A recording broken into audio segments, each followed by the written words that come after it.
Hello and welcome back to another episode, a day later, of the Unfounded Podcast, everyone. Thank you for coming back and joining us so soon after the last podcast. This is going to be, May 26th here.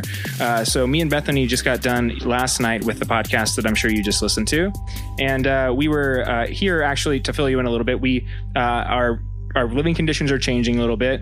And Bethany has been living with one of her friends for a couple years now. And so we're going to be living at that place, at the place they've been living at for a little bit while he goes out of town and kind of taking care of the place. And so we've been kind of in the same vicinity for a while, getting to know each other. And we were all talking about the podcast the other night and thought that maybe it would be a good idea if we brought 3 people on the podcast at one time. So I have a big treat for you guys tonight. I have not only my girlfriend Bethany, my girlfriend and my partner Bethany, but I also have her good friend and my good friend Jesson. And just before we get into it any further, I'm going to clarify his name. That is Jesson. That's Jesson, not Justin, because it's a very easy name to confuse. Okay, but I have Jesson and Bethany here tonight, and I'd like to have them introduce themselves a little bit again. Bethany, go ahead. Hi. I guess that's a little awkward way to actually introduce somebody, but Jesson, if you want to say something, go ahead. Hola. I like that. Okay, so the reason that we're coming on tonight is initially I was going to just talk with Jesson. We were going to kind of chat over some military history. He's also a military veteran, so we thought we'd be coming on here and chat together about that. But then we had the idea to do a 3-way conversation. And so we're going to kind of switch gears and talk about a little deeper topic than that. Actually 2, those being consciousness and the state of reality. Now, what does that mean, right? Consciousness and the state of reality. Well, we kind of want to define what consciousness is, if we can, in this talk. And then we also want to see how that plays into the nature of reality, how that plays into your perspective, how you perceive things, how you take in the world around you. So, without further ado, like we usually do, we, all 3 of us actually have gathered a quote on consciousness or the nature of reality. And I think we're going to start off with one of us reading the quotes to get the conversation sparked. Does anybody kind of feel the urge to start out? Actually, you know what? Before we do that, I had an idea. And I think that's a good idea too. Bethany was just pointing at... you know what? Before we go any further, let me explain what's going on here, the wacky situation in which we're recording. Oh, no, so I don't have mine. We are recording in a house, but we have kind of odd mic setup. So I have a mic that's not very good to be used while you're in the same room as other mics. So we have poor Jesson, sitting in the hallway outside of the room right now by himself. And we have me and Bethany in another room, but we're all recording right now. So it's a very unique experience. And Jesson was actually just saying earlier that it might be a good kind of separation to have for this kind of talk, for the talk of consciousness, to maybe have somebody that's not in a direct line of sight in the conversation. It is an interesting way to engage with somebody, kind of take out every other stimulus and only have one sense you can rely on, really. It's interesting. Anyway, so that's kind of the goofy nature in which we're recording this. But also the idea that I had that I was interested in kind of exploring with you guys right at the beginning is, like we were doing in last episode, pulling some cards or doing something with a tool, like a spiritual tool, to kind of help guide the podcast. And one that popped out to me right before when we were intention setting in this episode was a deck called Spiritual AF. And it is 90 inspirational cards for people who fucking need some inspiration, and that's on the front of the box there. So obviously, I'm glad I know now. I can say fuck.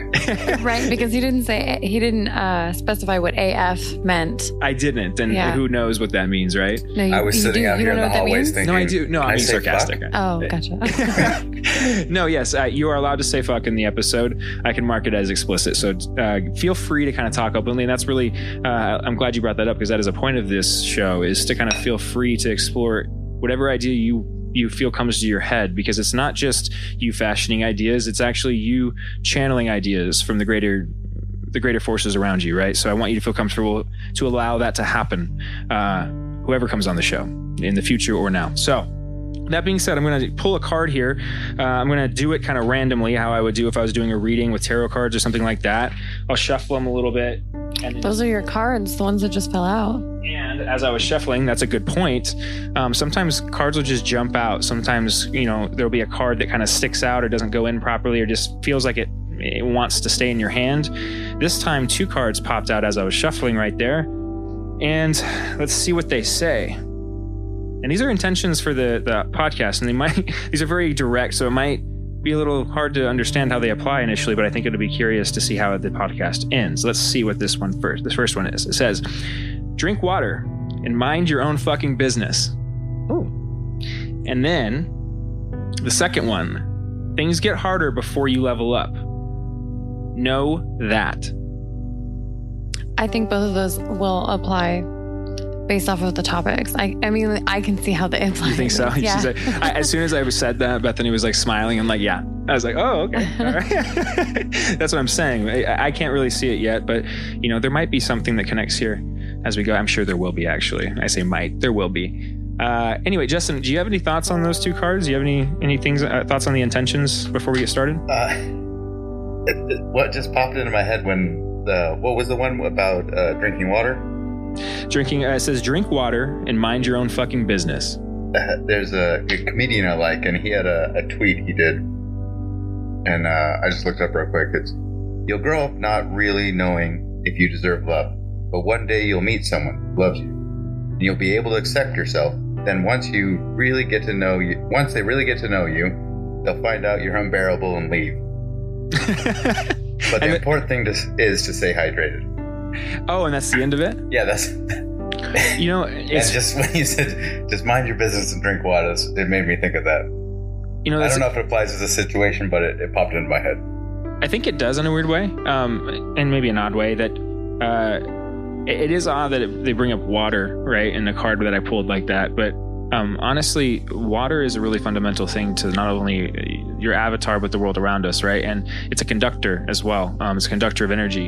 And so I've found through my spiritual journey that whenever I need to cleanse myself, cleanse my energy, water is a very useful source in that, but it's also a good amplifier. If you're trying to focus on something, if you have your certain intent that you're trying to maybe manifest, water is a good place to do that kind of manifestation. And the reason I bring it up is because none of us drink enough water. It's very hard to stay hydrated properly. And I would recommend, just from the get-go, it's good advice for myself that we all drink more water. Go ahead. Well, you're actually kind of like adding to how it applies by pointing out how water can work in a metaphysical way. Exactly.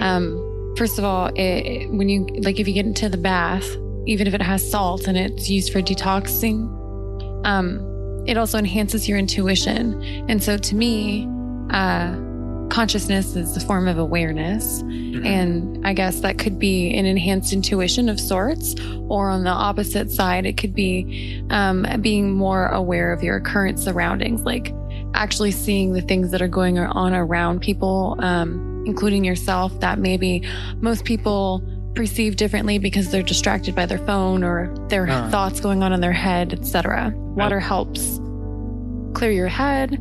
It helps relax your body. It does so many things that can actually, in a sense, ground a person and enhance their intuition at the same time. Yes, I think it's also, really interesting. Go ahead.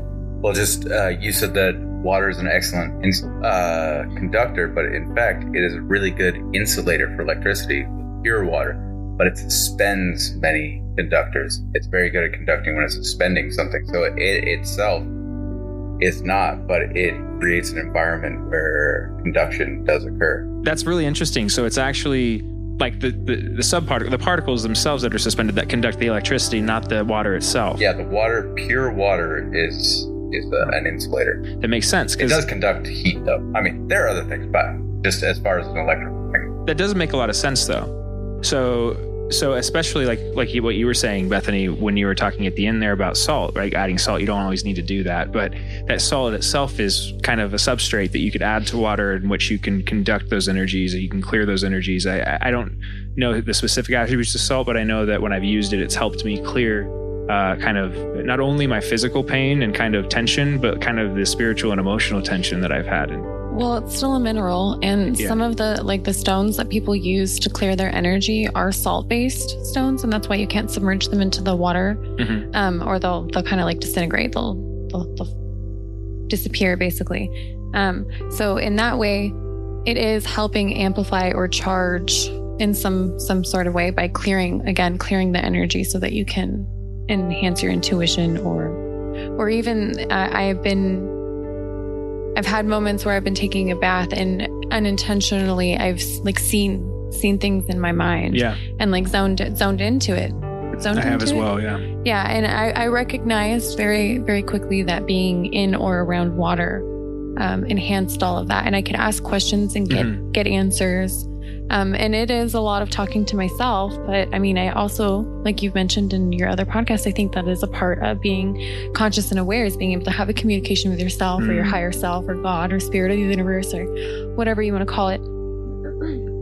Excuse me. So, that's a really interesting way to start off. I like, because a couple times you've already started the conversation off a little bit with consciousness and keyed on it there. Like, what is it? And I can already see that. I really like the way you're going with it, that it is actually a fundamentally spiritual thing in some way, that like you were just describing, that consciousness, if it is an internal conversation of sorts of you talking to yourself, and if you are in some ways the universe, then you are kind of having a dialogue with spirit or something greater. And that is the fundamental thing that makes a consciousness, is what I think you're getting to, right? Well, I was asking myself, what is consciousness? And I said, awareness. And I said, well, to be aware of what? Like to be aware of yourself, your surroundings, and how aware of your surroundings. For example, I apologize. We as humans cannot pick up all forms of light. We can't see certain things that maybe other animals, or even vibrations. We can't pick all of that stuff up. I lost my train of thought. Do you know where I'm going with that? So I don't. Go ahead, Jesson. Yeah. Well, it's like people talk about dogs being colorblind. Dogs don't see the same spectrum of light that we do. So we're like, oh, look at these dogs. They're not at a fault. They don't know. But falcons can see in ultraviolet. So they can see things that we cannot see. It's all a question of what your biology will sense or perceive. And dogs can hear tones and sounds that we can't hear. So there's so many things that are happening around us every day.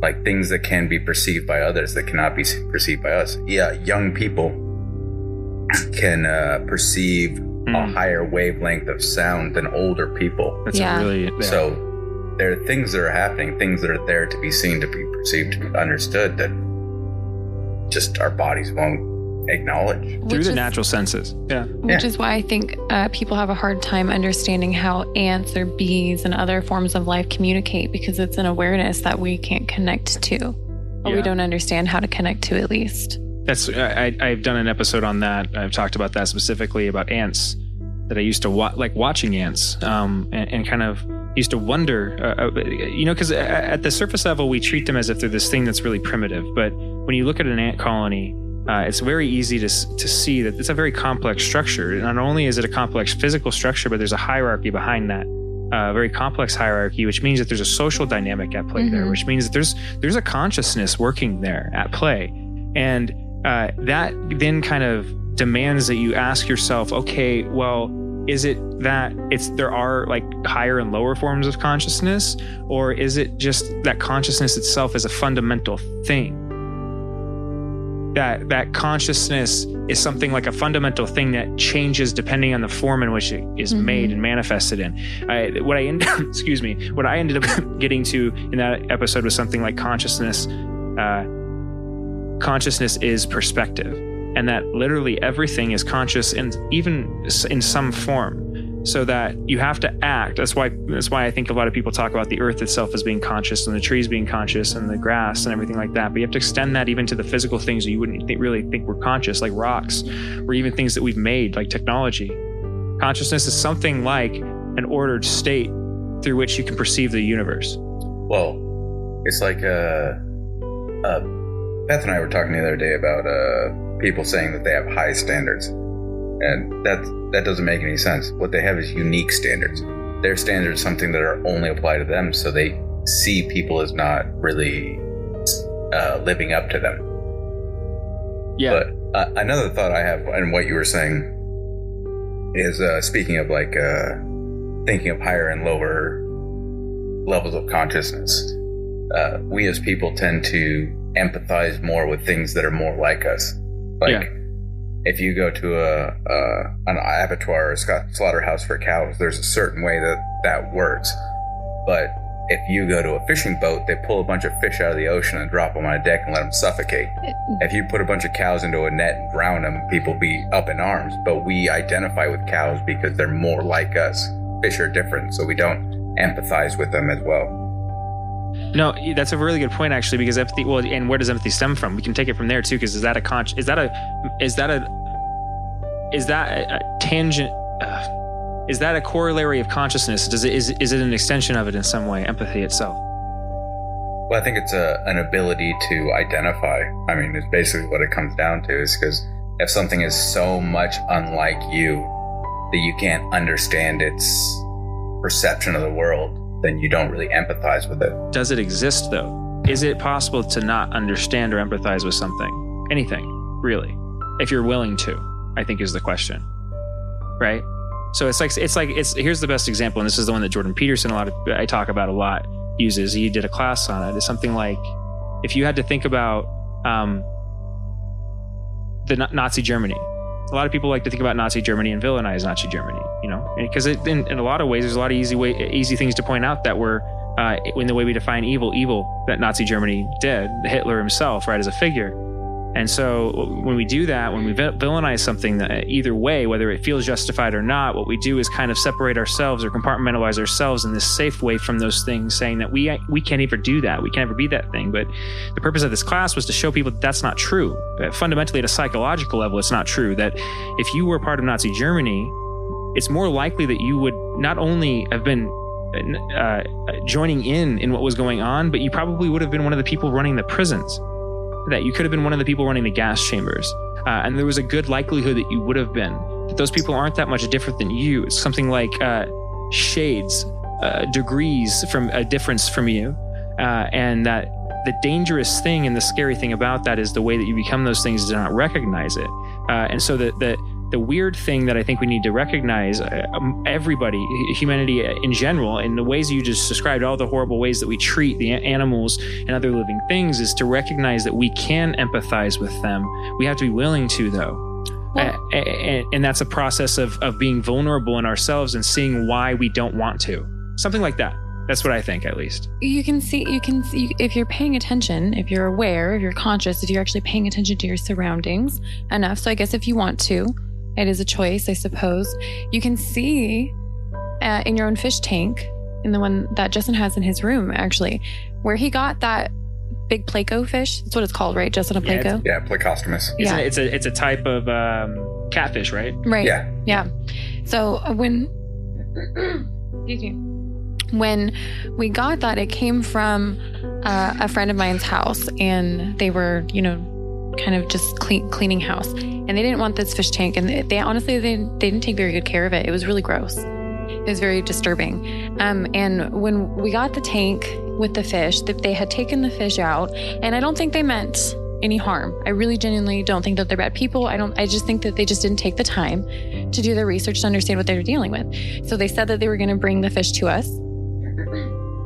They put it in a bucket and they put it in the back of their truck, and then they drove around for probably longer than they should before they brought it over to the house. So the fish were traumatized because they were stuck in this bucket, and they'd gone through cold and hot temperatures, which had changed, and that's really difficult for a fish to handle. So honestly, most of the fish died. The only fish that were really alive by the end of it were basically an angelfish and the Placo. But the angelfish didn't survive much longer. He was dying. And you could clearly see the Placo and its emotions were showing as it was hovering over. It actually made me cry as it was hovering over the angelfish, watching the angelfish fight for its life. Yeah. And it was so hard to witness. But Jesson ended up taking that fish and putting it into a new tank and gave it this wonderful home. It's big and it's got all these new friends. And this fish went from staying in one spot and never moving to going all over the place. You see him like literally moving and flipping his fins in different ways. He will hop in and out of the water. He's very social. We put Lucy, the bearded dragon, up against the take, and the two of them followed each other around. They were you could see them interacting with each other. They're from two totally different worlds. Yeah. They never met each other. And yet when they did, they interacted. It's a perfect example. Yeah. Of from outside of the human perspective. And if you want to see it, you can actually see examples of this in nature all the time. There's weird examples you'll see. I'm getting images of like National Geographic and stuff of odd species, predator species befriending prey species. Mm-hmm. Usually it's something. Usually it's a female or a mother, something like that finds a fawn or one of those kind of prey type animals that has lost their mother, or something like that. And so you'll find in these certain situations, these specific situations, you can find remarkable amounts of empathy, something like the animal overcoming its own nature in nature, which is really something, because it really speaks to kind of what the human being can do. That really what makes us different at some level is that we have the choice to do that. And it really begs the question, does the animal have the choice to do that? That's one of the things I was going to get at earlier. And, before we go any further, we're getting really into it really quick, aren't we? I think, do you guys want to go over the other card at all? Or did you guys have any thoughts on things get harder before you level up? Know that? Wait, what just happened? So before we moved on, I wanted to double check, because we were getting really into the consciousness conversation, and I really want to continue that, but I don't think we're going to lose the ideas. We have plenty of quotes to go over and stuff. I wanted to see what you thought about this other card that we pulled at the beginning of the episode. Things get harder before you level up. Know that. I'd like to kind of stick to the first one and finish going over that, if that's okay. Go ahead. Yeah, no, absolutely. Because I do have another example that I'd like to give before we go over that. But I was thinking about the other part of the first card that we were... Let's see, drink water and mind your own fucking business. Mind your own fucking business as far as consciousness goes. I mean, the advice is to kind of like stay in your own world, which is your own reality. Stay in your lane. Yeah, stay in your lane, your own reality. And I think that that's good advice for the most part. But at the same part, if you're going to be more consciously aware, I suppose, and understand other people, then without like invading their privacy or trying to like get too involved in whatever is going on in their life, you can still be aware, like pay attention to their body language, the tone of their voice, consider the things that you see, the habits that they have, and whether or not you think that those are habits that you want to be around, etc. Yeah. Not just to provide like boundaries for yourself, but also so that, again, you're more aware. And I think that is also a part of awareness, is knowing how to protect yourself, or being aware that you need to protect yourself in some sort of way. Yeah, that's the big thing, is that there's anything to protect yourself from a lot of times, right? Right. Also having the concept that just because someone has something that doesn't serve you and isn't something that you want to have around you, doesn't mean that it's a bad thing. It just is something that's for you. True. It's that whole thing, like I was saying with the you don't have high standards, you have unique standards. It's this idea of people get very superior around people who are doing something that they don't like or don't want around them, but it's not that it's bad, it's just not for you. True. And I think it's also, I don't like to bring up time, but there's a certain aspect, because we live it, like I said, in this physical reality, that you have to bring up time in that context. It's like, yes, maybe it's not for you, and maybe it's just not for you now too. Yeah, that's a good point. Right? There's divine timing. Yeah, divine timing. Everybody's at different stages. Everybody's going through different things. And when I say stages, I don't mean stages in terms of a hierarchy or a value comparison. I'm saying everybody's going through their own shit at their own time. You know what I mean? And so whatever choices or whatever decisions or whatever things people like to keep around them, or people they like to keep around them, they're all products or representations of them in that moment. And you're right. We have no right or place as people to judge those decisions, and then to kind of project that judgment on other people in the form of kind of ignoring them or belittling them, or whatever form it takes, right? I have one more example, going back to the consciousness thing. Yeah. Relating to how we treat things that are not similar to us, as if they don't have consciousness or they're not aware of us or whatever. When I was in school for hypnosis and life coaching, I can't remember which course it was specifically, but I think I had told you this, had also told you about this. I don't remember if Jesson remembers this as well. But in the upside of stress, I believe is the name of the book, there is a little part about a study where a group of people come into a room and they pull some pieces of paper out of a hat, and all of them are blank except for one, and nobody knows who the person is, but one person is labeled as the killer, right? Mm-hmm. So then everybody goes outside. Still nobody knows who the killer is. Each person comes in one by one and interacts with this plant that's on the table. Yeah. But only one person actually takes a leaf off of the plant, like attacks it. Yeah. Okay. So they put the plant up to a polygraph machine, I think is what it's called. Mm-hmm. And then brought each person back into the room after the plant had been like attacked. And the plant wouldn't respond or do anything. The polygraph didn't move when each individual came in, up until the person who had actually attacked the plant came in, and the polygraph machine started to go up and down. It started to move. Okay. So the plant could recognize what it attacked it. Mm-hmm. So that would go to argue that it is conscious. It's aware. It has its awareness of other things and awareness of itself. And I think it was Jesson who was actually the one who told me that when a plant, especially grass, when it's being mowed, it'll release this sweet smell, and that is to let all the other blades of grass know that they're about to be attacked. They've no way to do anything about it, but hey, you're about to be attacked, just letting you know. Well, maybe they can do something about it, because I mean they have circulation and chlorophyll and stuff moves through them. I mean, it could be that they're letting the other blades of grass know you should shut down your flow of chlorophyll and things like that to the upper extremities, because we're getting chopped up here. Oh, that's a good point. Yeah, because maybe it's a way that they do survive. Yeah, because I mean, a plant can't run away, so it wouldn't develop a warning system to let the other plants know to run away, because it knows it can't do that. So it's warning the other plant to do something that will aid it in the situation that it's about to be in. So it reminds me of another story I read at some point. I think it was just on Google News, but it was from like Africa somewhere. There's a certain type of tree that it does a similar kind of thing where it sends out some kind of signal. I don't know if it's through scent or what it is, but the tree, when it's a favorite of elephants to eat, and so when herds of elephants are moving around, excuse me.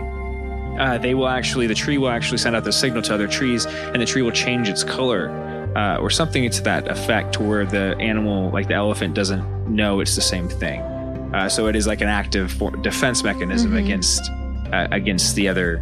And now I don't know how effective that is, because obviously the elephants eat still. So and elephants are pretty smart animals too, from what we know. So it's just a really interesting. Consciousness itself is a very deep topic, deep subject, as we can all tell. Obviously, we dove right into it. We're already 30 minutes in, and we're still at the beginning. Go ahead. Real quick, speaking of elephants and like just us understanding other creatures and things like that, elephants are terrified of bees, and they actually have a specific sound that people have recorded and understand that they make when bees are around. You just said you were talking about elephants, so it popped into my head. We kind of think of language as something that's in our wheelhouse and no one else's, but elephants, I mean, they may not have the word bee, but they have a sound that they will make when there are bees around, because they really don't like bees. Yeah, and that is so funny, because it's literally like the smallest thing on the continent and the biggest thing on the continent, right? Yeah. One of the smallest things. They've got a couple of soft spots that bees have figured out, so they don't like it.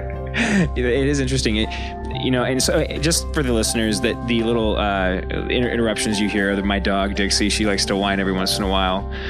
We have a lot of animals in the house, actually, and it's interesting segue in what we're talking about, and it's a good way that you can recognize it in your own own homes, this kind of compassion or empathy or this interaction, this certain type of speech that other animals have that is not necessarily verbal, but layered in different ways in the other senses. And so if you pay attention to the animals you have, you'll notice they express themselves in the same way you do, the same emotions, that you do. They just do it in kind of a different language. A good example of that is the lizard, the bearded dragon that Bethany has, that is named Lucy. And when I first met Bethany, I had kind of a fear of reptiles in general. I'd never really felt affection for a reptile. I never felt a reason to feel affection towards them. I actually had a certain type of kind of hatred towards them, honestly, which I don't like. I'm not comfortable saying now. Excuse me for the interruptions with I have like a frog in my throat too right now. Doesn't mind amphibians. yeah, as we're talking about reptiles. But as I got to know Bethany, she introduced me to Lucy. And the first time I held Lucy, I remember being pretty nervous. But what I realized is that Lucy has all the same emotions that every other animal I've ever engaged with has, but he expresses them in very different ways. And that once I held Lucy, I could feel very subtle ways in which he would respond. That when I put my hand on him, he would kind of close his eyes, and I would kind of brush his head. He would have this affection that he would show. I could feel his heartbeat, his breathing would slow, and he kind of rest his head on my shoulder. These little kind of signs or things that show me that, hey, I like this, and not only do I like this, I like you because I like this, and there's something like an identification of I'm a thing that likes this and that, and that's a reptiles are one of the species that, because we view them as a very, primitive thing in the way we view ants, where we allow ourselves to be really vicious and cruel to them. Yeah. And they're feeling and they're feeling animals just like every other thing in the universe. And when you allow yourself to open up to them, what you realize is you've been closing yourself to a whole section of experience that you've never had before. When we went to the store and we saw, Jesson and I were there that day, when we saw Lucy, before he was Lucy, in the tank with all the other little bearded dragons, he was the only one that like ran up to the tank and was like scratching at it, and he wanted it out. And they do that, but he did it almost as though he wanted me to take him out. Yeah. So it like piqued my interest in him. I didn't know I wanted a bearded dragon until I had a little baby bearded dragon trying to get to me out of a tank. And then even when I got him, I was intimidated by him. I was scared. I think more so of hurting him because I was scared. I was scared that like if he moved too fast, I'd like jump and out of fear, and he'd like run out of my. It's somebody eating. Okay. One of the animals eating. Sorry. Yeah. You guys said earlier that I was alone. I'm not alone. I've got 2 dogs and a cat out here with me. We're supposed to have animal noises in the background as we talk about animals. It's appropriate. Yeah. So when I brought Lucy back, I held him in my hands, and I wasn't sure exactly what to do with him, but I was scared of him like jumping out of my hand. And I had thought a lot about like vibrations, and he's a baby. So I was like, what babies like? They like it when their mothers sing to them. So I did. Jesson can tell you this. I'm pretty sure he heard it. I was actually singing to Lucy when he was a little baby in my hand. And he took his head and kind of like snuggled it, like nudged it up against my thumb because he was itty bitty at the time. He was so tiny, and closed his eyes and just like relaxed, like he was comfy. He recognized the fact that I was singing to him, or at least the tones comfort him in some sort of way. But he responded to it. And that was like one of the first, I don't know, conversations is one of the first bonding moments. Bonding moments. Which is a form of conversation. Yeah, you're right. And that's what I was talking about. It's a conversation of sorts. Yeah. And just speaking of animals that we generally don't empathize with and have an understanding with. I mean, like, you can go on YouTube and look at an excited cuttlefish. No, not a cuttlefish, pufferfish. Excited pufferfish. And there's this pufferfish this guy in Australia has in an aquarium. And like he'll hold up a crab. He feeds him crab, like this piece of crab, and you can see this pufferfish just get excited. It's so happy it's about to get fed. It looks like a dog that you just held a treat up in front of. Exactly. And it's so excited. It's waiting, it's wagging his tail. Like my fish, I give him bloodworms. I've got a pile of fish now. but I give them bloodworms. And I come in and if I lift up the top of the tank, they start swirling around, and everyone's like, oh, they remember there's food. They're like, yeah, and they're excited. They're not just like, they know in the morning they get the little flakes, or not the flakes, the little bits. They get these dry food, and then in the evening they get the bloodworms. And you can tell the difference in their reaction, because they know in the morning they're just getting the dried food. They're just like subsisting. But in the evening, they get the thing they really like. And their whole demeanor is different. Like, you can tell they have emotions. I mean, they're excited. They're happy. They're like, oh, yeah, we're getting this stuff now. And I think that's a really good place to kind of start from. As I was saying, we're kind of just diving in here to consciousness, but that's a good place that we can all agree on, I think, right now to start from. To base the conversation in is that idea that every animal that we see, every living creature has these base emotions like this that they display in one form or another, and that you can communicate to them kind of in the way that you display them emotion. And so starting with that, I think we can move on from these cards that we had here. We're going to kind of head towards continuing the podcast the same way that we usually start it, with some quotes. And I think the best person to start this would actually be Jesson. Do you have your quote ready, Jesson? That you got on consciousness or reality? Yeah, it's Marcus Aurelius. The happiness of your life depends upon the quality of your thoughts. The happiness of your life depends on the quality of your thoughts. Marcus Aurelius, I brought up quite a bit in this podcast. It's funny that that's the person that you chose to bring on the podcast the first time he came on, because he's been highly influential to me. He's for the listeners, Marcus Aurelius was a Stoic. He's one of the first Stoics, not the original Stoic, but one of the first Stoics, one of the most well-known at least. And he's a very unique individual because he was a philosopher, but he was also a king. He was an emperor. He was an emperor of Rome. And you can read the dialogues of Marcus Aurelius, basically his daily journal, the experiences that he went through. And what's so remarkable about those writings is that you can hear that he isn't different than you and me, that even thousands of years ago, the emperor of Rome was experiencing the same kind of struggle every day that you and me experience every struggle with every day. And I think that's why he has so much authority in the philosophical community, and why he's a good person to quote, Jesson. That quote for me is really important. The quality of your life depends on the quality of your thoughts, right? That's how it goes? Yeah. Because it really is true. Now, the one thing I would say is the quality of your thoughts, assigning a quality to a thought is a weird thing in the way that I define thinking sometimes. The reason I say that is because I guess I don't really know, and this is a question to ask both of you, how you perceive this. Last night, me and Bethany were talking about, or at least I think I brought up in that conversation, something like if you meditate, if you at least find whatever gets you into a state of kind of calm, where you've quieted out all of the chaos around you, and your mind is as quiet as it can be, at least what you'll notice is there's still something there, right? There's still this stream, there's still this kind of happening going on. And that if you watch it for long enough, you'll realize that you're watching it, not creating it. And so then it begs the question, okay, if the fundamental thing that I'm experiencing is something like a happening, a stream, and I'm watching it, then I'm not creating what I usually associate as thoughts inside of my head. I'm not creating them in the way I think. I'm not fashioning them. What I'm actually doing is interpreting whether I want to accept what I'm being presented or not.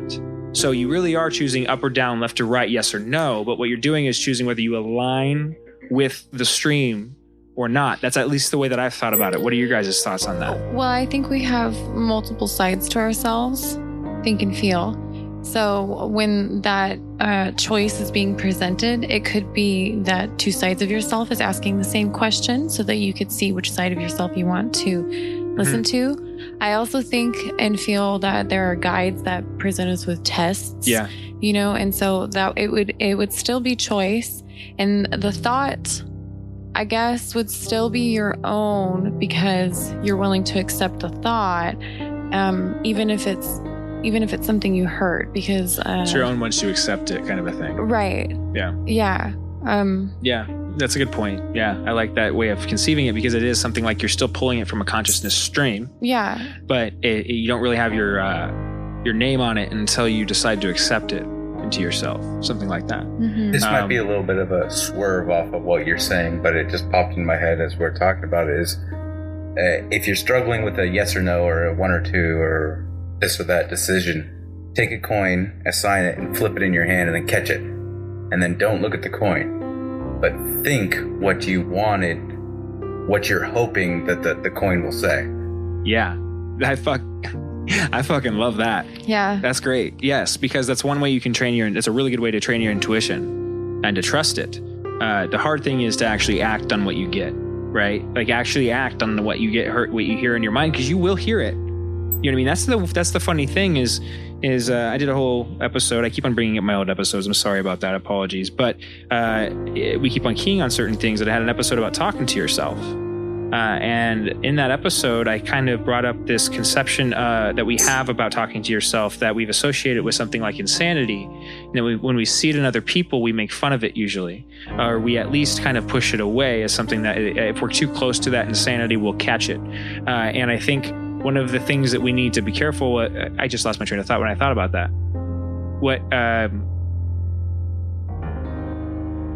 I did. Somebody take it up for me. Well, what you were just saying about is the concern about being too close. This completely off the topic now, but the concern that you'll catch insanity. I think quite often when people kind of they resonate with someone's issues or problems or things that are going wrong with them, they will push that away and see that as the negative because I have a similar thought, but I am able to control it. So I'm better than that person because I'm not controlling it. Also, if I validate that thought in my mind, then I've been fighting to control it. But if I'm validating it in their life, then I have to validate it in my life, and I've been trying to push it down. And you also have to recognize that there's a conversation you need to have with yourself. Which is exactly what I was on there. Is that you don't want to we don't want to recognize in general that we need to talk to ourselves, because we like to think that it's something that we like to associate it with something that other people do who are insane, right? So what we'll do is kind of hide ourselves from that internal conversation, and even though it's still going on,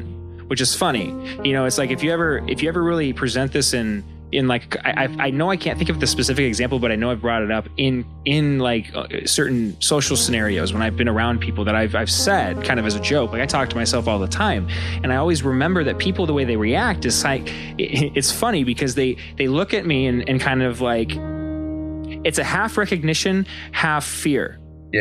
So it's something like that, like same kind of thing that happens when somebody tells a joke, but they don't know whether to laugh or not. You know what I mean? Like, so they feel the social pull. Should I say something or not? Should I say, yeah, I do that too or not? I see everybody do that. I've always seen that in people. And so I wonder if that is something like the initial thing you need to do. If you want to try to kind of expand yourself, or really maybe if what people are looking for is fill in the void they're feeling in their life, it's like, well, okay, talk to yourself. Maybe you'll figure out what you want. If you do that, whole time, people sitting there going, "Oh, look at that guy! He's talking to himself." I'm glad I don't do that. Yeah, but whether it's internal or external, that's what's happening. So my quote, kind of, it doesn't directly speak about insanity, but it's what my interpretation of the opposite of intuition was in this quote specifically. Interesting. So it's again from Carl Jung. And it says the underlying primary psychic reality is so inconceivably complex that it can be grasped only at the farthest reach of intuition. So the farthest reach of intuition to me is insanity. And then, but very dimly.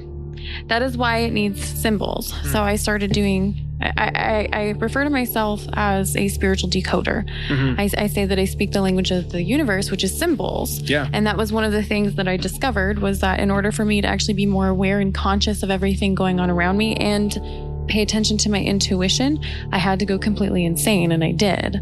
I went insane. I actually asked Jesson if I was schizophrenic, and he was one of the people that kept me from believing that I was crazy, because I had recognized that I was crazy. So I was consciously aware that something was quote unquote wrong with me.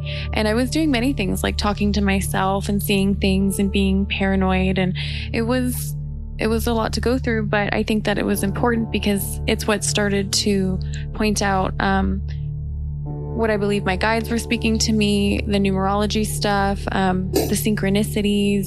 It's what led me to go talk to a psychic that I didn't think was a real or a genuine psychic anyways. It opened the door for me to really understand that for a long time I had perceiving my world as something dark and evil, and that everyone was out to get me and I was cursed. And when I took the time to, reflect on myself, do that shadow work, and figure out that I had more to do with that than I thought I did, it opened up my reality. It changed my reality into a much different reality for sure. Yes. And just for the record, I was also Googling the symptoms of schizophrenia. Okay, so here's an interesting. So I like that we got onto insanity, because both me and Bethany, this has been something that I think we've kind of connected on, our experience at least separately, when we were kind of isolated and going through our own things. And I guess maybe yours wasn't as related to being physically isolated as much, right? But necessarily not in the recent, not at that moment when I went insane, but I have experienced you've experienced that type of insanity. Yes. I meant the recluse, like being forced to be alone. Yeah. And I guess when I say that reclusive type of insanity is that it's not always that way, but it's something like if you've never experienced it, it'll make you feel like you're going insane the first time you do. Yeah.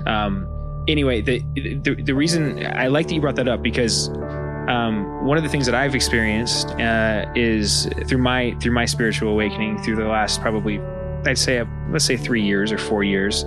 But really all of my life is I've battled what I would consider something like a general depression, but also what I would identify as a myriad of different mental disorders at different points in time in my life. And now why I say it that way is because I say this with a disclaimer.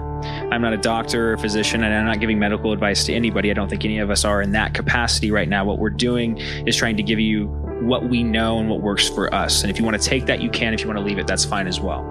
But what I've experienced is something like the forms of insanity, many of them that we've defined and classified as mental illness, are actually just different stages of the awakening process, and the ways you're perceiving what Bethany is describing, the patterns that are deeper and fundamental to the universe. And when you first see them, you're gonna feel like you're going insane. That's what it is like you said, it fundamentally is that. So the insanity isn't bad, I guess, in the way we're defining it. Go ahead. Well, going with what you're saying, that was kind of one of the things that led me to understand that I was going through that, because my previous experience was actually with a soldier, and I've told you guys about him, my cousin, who was labeled or diagnosed with post-traumatic stress disorder and bipolar disorder, actually, as well. Which, by the way, when we got that reading, and she said labeled it as a mental illness, I mean, it was interesting, yes, because just to fill you in, we had a psychic reading ourselves, and in the psychic reading, she pulled out that I may have had some history of mental illness and kind of specified it as you probably have this type of mental illness. And then I had the same kind of objection, but I didn't want to voice it at the time. I think that Bethany's voicing right now. Well, because I started to understand that I don't really I'm not arguing that mental illness doesn't exist. I'm not saying that, first of all, but I am saying that I don't think that each time those symptoms pop up, that the only answer is that somebody has a mental disorder.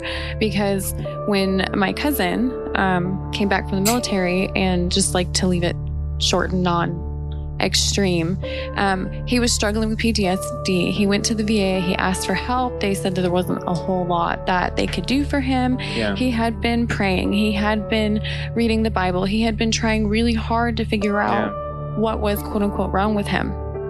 And he was displaying really, really interesting symptoms that, definitely made him seem like he was not only bipolar, but schizophrenic, paranoid, had a lot of issues going on.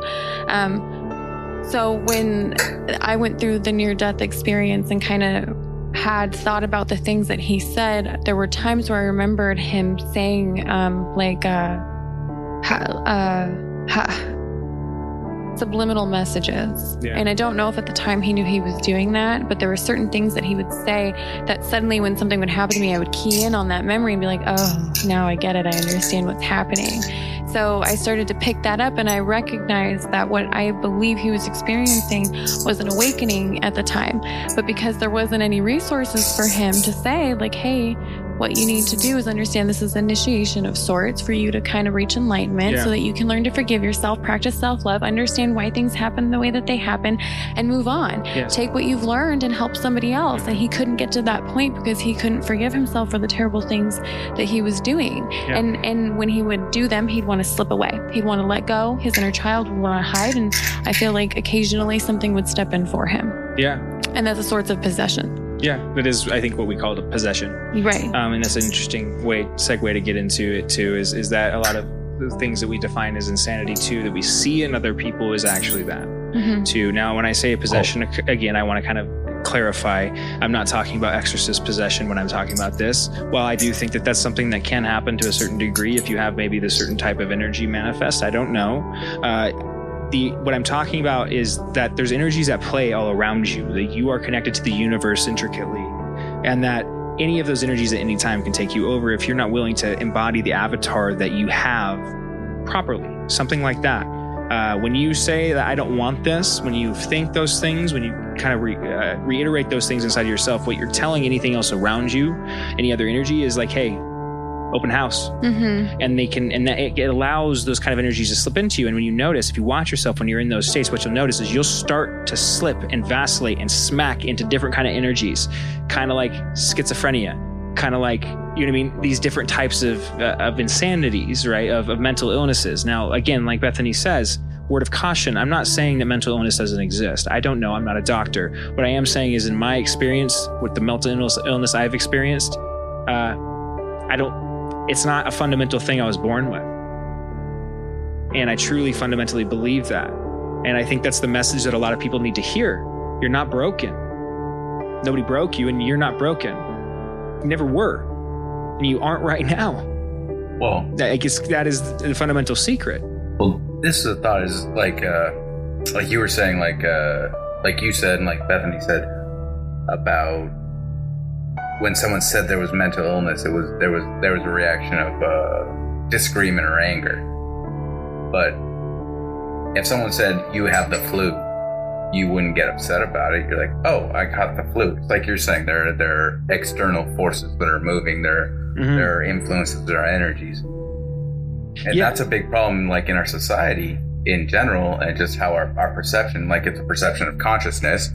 Consciousness is supposed to be a thing that's there. It's something that happens. It's like the air around us. But no, there are things acting upon it. Your emotions, your feelings, your biology, your endorphins, your hormones and things like that. They affect how you perceive things. So there's this stigma of mental illness. You say, oh, or the word insanity. The word insanity is very negative. People see it as a negative thing, but quite often it's a thing that happens to someone, and something that can be cured or controlled or understood. And so, like, people, like you say, like someone says to you, you're mentally ill, your first reaction is to defend yourself against an accusation. Whereas if someone says you have the flu, you say, oh shit, I should deal with that. And that's the thing, is like it has a negative stigma that people need to get over if people just ignore. Well, venereal disease, there are a lot of diseases that you can catch from multiple different avenues. Like you can just sit down on something and get it, or there are certain things that people's body produces that are also a venereal disease, and then people will hide that disease because they have a stigma against it. Yeah. It's just, the stigma itself is what causes the propagation. No, I get what you're getting at. Yeah. You can't treat something if you're not willing to admit that you have it, and you're not less likely to admit that you have it if you feel like it's a source of shame. It's the idea in the addiction kind of the 12 steps that you have to admit you have a problem first, right? And then also Or just admit that it's just a thing that happened. It doesn't have to be a problem. Not a problem. Exactly. I disagree with that concept too. I'm not disagreeing with you, but I'm just saying. You have a good point, but go ahead. Sorry. People are treated like they are less human. They're less capable of being in a social You're damaged. setting. Yeah, you're setting. You don't belong is what's wrong. If you have a mental illness, you don't belong. That's why it's hard for deal with that them to go to school, or they put them in a different program, or they have like special ed courses, which I do see to the special ed stuff, but they do treat mental illness with something like bipolar disorder, ADHD, stuff like that, where it's not such an extreme. It's almost like, oh, you didn't meet our standards. You didn't evolve well enough to fit into us. Also, with like ADHD, they're just like, here, eat this so you shut up and we don't have to acknowledge the fact that you have a problem. Yeah. And it's kind of, it's that not just with ADHD, that's with every problem. It's literally how science and the secular world has chosen to deal with these issues. It's not just health issues. It's the way that we've treated our legal system. It's the way that we deal with any issue. It's like, okay, if we can't figure out the more fundamental problem at the root problem and solve it there, then what we'll do is try to cut it off. And the way we do that is by making something illegal, right? It's like, oh, problem solved, and then we can compartmentalize it and make it something evil and say that's something we won't do. Right? And that's a way that we try to delete it from the world. But every single time we do that, look into our world, what happens? Make it into the individual's problem. All you do is kind of make it taboo. We'll make it into an individual's problem, and then we can punish that individual. Exactly right. And so it actually begs to, before we move on, I wanted to key on something else you said, Jesson. I think it wasn't the point of what you brought up, but I think it's an important thing to point out, that there's an important way we have to think about at what magnification are we going to analyze this, right? Consciousness itself. We can zoom in and zoom out at it. Consciousness, if we zoom all the way out at it, would be something like a happening, would be something like God or the universe, would be totality, right? But if you zoom all the way down into it at the most fundamental level, it would be kind of, I think, the individual perspective, something like that. Right, the individual and the individual human, the individual whatever, right? And so, but then there's a way in which you can get caught in between really easily, and I think this is something that's happening in the scientific world, in popular culture, in our understanding in society at large of how the universe works, because of the way science has proclaimed itself as kind of the end-all, be-all, totality, the answer. And one of the things that I've noticed in that, its own religion, exactly right, because we've deleted religion.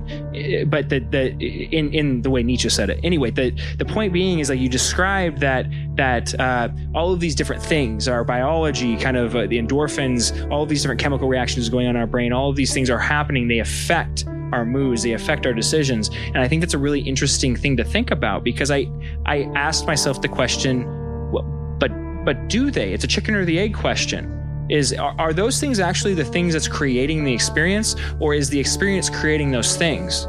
Yeah. You see what I'm saying? And when we have to define which way we're looking at it, because if we don't define what magnification we're looking at it, then we'll get caught in that minutia. And when you do that, you'll find it's so complicated, we'll never get anywhere.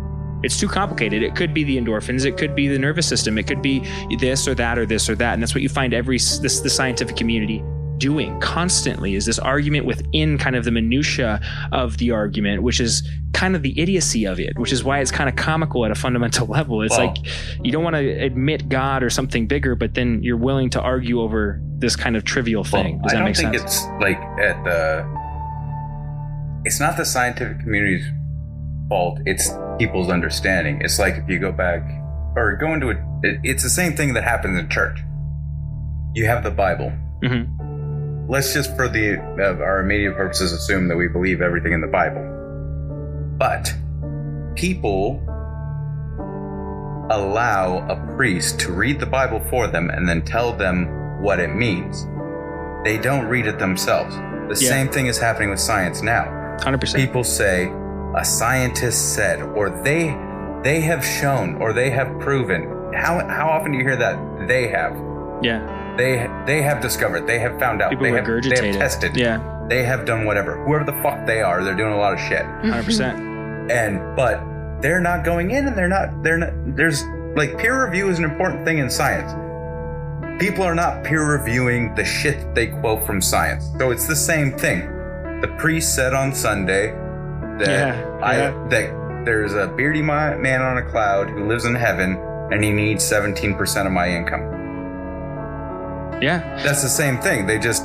Somebody said because they were wearing a certain outfit, they had a lab coat on, so they know what they're talking about. Another thing you were talking about, another thing you were talking about was how far we want to zoom in. And it just made me think about something that Beth and I were talking about with colors. Because, like, if you have, just speaking of zooming in and getting a finer point on what's happening, is you have blue. This wall here is blue. It's not, but for my immediate purpose. This wall here is blue. But blue encompasses from light, shades. Super light blue to super dark blue. So if I say this wall is blue, it's a true statement, but it doesn't give the full spectrum of what's happening. It could be 19 different shades of blue, but I've just said it's blue. Yeah, there's a different truth to that blue depending on the angle you look at it. You know, it's like that's the argument that objective truth doesn't exist, only subjective truth does. It's something like, yes, it's true that the blue looks to that shade of it from your angle, and it's also true that it looks my shade of it from my angle, but it's all blue, right? And that objective truth isn't the truth that you can't take that objective idea of truth that is kind of a combination of everything, the shades all together is that blue. You can't take that and make that true at an individual level, which is what people try to do and what experts try to do and what people try to look for in other people is like the truth, objective truth, and it doesn't exist that way. Also, you know what I mean? We could see the same shade of blue, the same different shades of blue. Like you're talking about the difference of perception. What I'm talking about is you and I can both see that it's 19 shades of blue. I'm sitting here, you're sitting there, we see that it's 19 shades of blue, but I say that it's blue, and you say, yes, it is blue. It's not that it's our perception that's different, it's that our description is not complete. And quite often you get that, also true, as we were saying, with the interpretation of the Bible, the interpretation of the Bhagavad Gita, or the Quran, it's or a magnification whatever. problem too. Because it's not just the Bible. I'm not just trying to attack Christians for this, because everyone does it. But also in science, he said this. There was a thing. He did a bunch of tests. I will guarantee you that scientist wrote a lot of shit down. But this guy who has an opinion and has a thought, he's keying on this one element of what the scientist has written down. So it's the same thing. This wall is blue. It is blue. It's 19 different shades of blue, but I did not communicate that with the statement, this wall is blue. True. Going further into perception, I suppose, and influence, and I find it interesting that different shades of a color can influence a person differently. It not only can like a light blue influence me differently than a dark blue can, but a dark blue can influence Chris or Jesson differently than the dark blue influences me. And so that's still a matter of perspective. How I already associate, what do I associate the color, the shade dark blue, the shade and color of dark blue with, that makes me feel like more negative, that I'm like, it repels me. It's not my favorite color. But then yet I'll look at like a lighter blue, and this is actually backwards, so it's funny that I said it this way. I'll look at a lighter blue and be like, oh, that makes me feel so comforted and light, and I'm really into that color, that shade of blue, I mean. And then the same thing with like red. You could take red, and it's real deep red is more like I'd say like sensual. I think more like low lights, a fireplace. Like it doesn't have to be sexual, but like in the mood kind of thing. It's like more deep and passionate. It's passionate. Yeah. And then when a more vibrant red's like, hey, I'm either angry or really excited. Yeah. And then you go down a little bit further and it gets to kind of like a pink. And then pink's like very soft. I think of babies, or I think of love and romance and Valentine's Day, and it changes. And it's still, no matter what, I can still see pink and think Valentine's Day. Chris could see pink and think Valentine's Day, and I could be like, ew, Valentine's Day. He'd be like, ooh, I love Valentine's Day. It's also like you say, the different shades and tones of pink, or red and pink, can affect your mood. So back to let's make the wall red now, just for what you're saying. I now say the wall is red. You can't see the wall. I'm telling you the wall is red. Whatever your emotions are, you could then create that color of red in your head for what that wall is. And now you're feeling sensual, or you're feeling excited, or you're feeling angry, or you're remembering that you fucking hate Valentine's Day. That is being created by this color.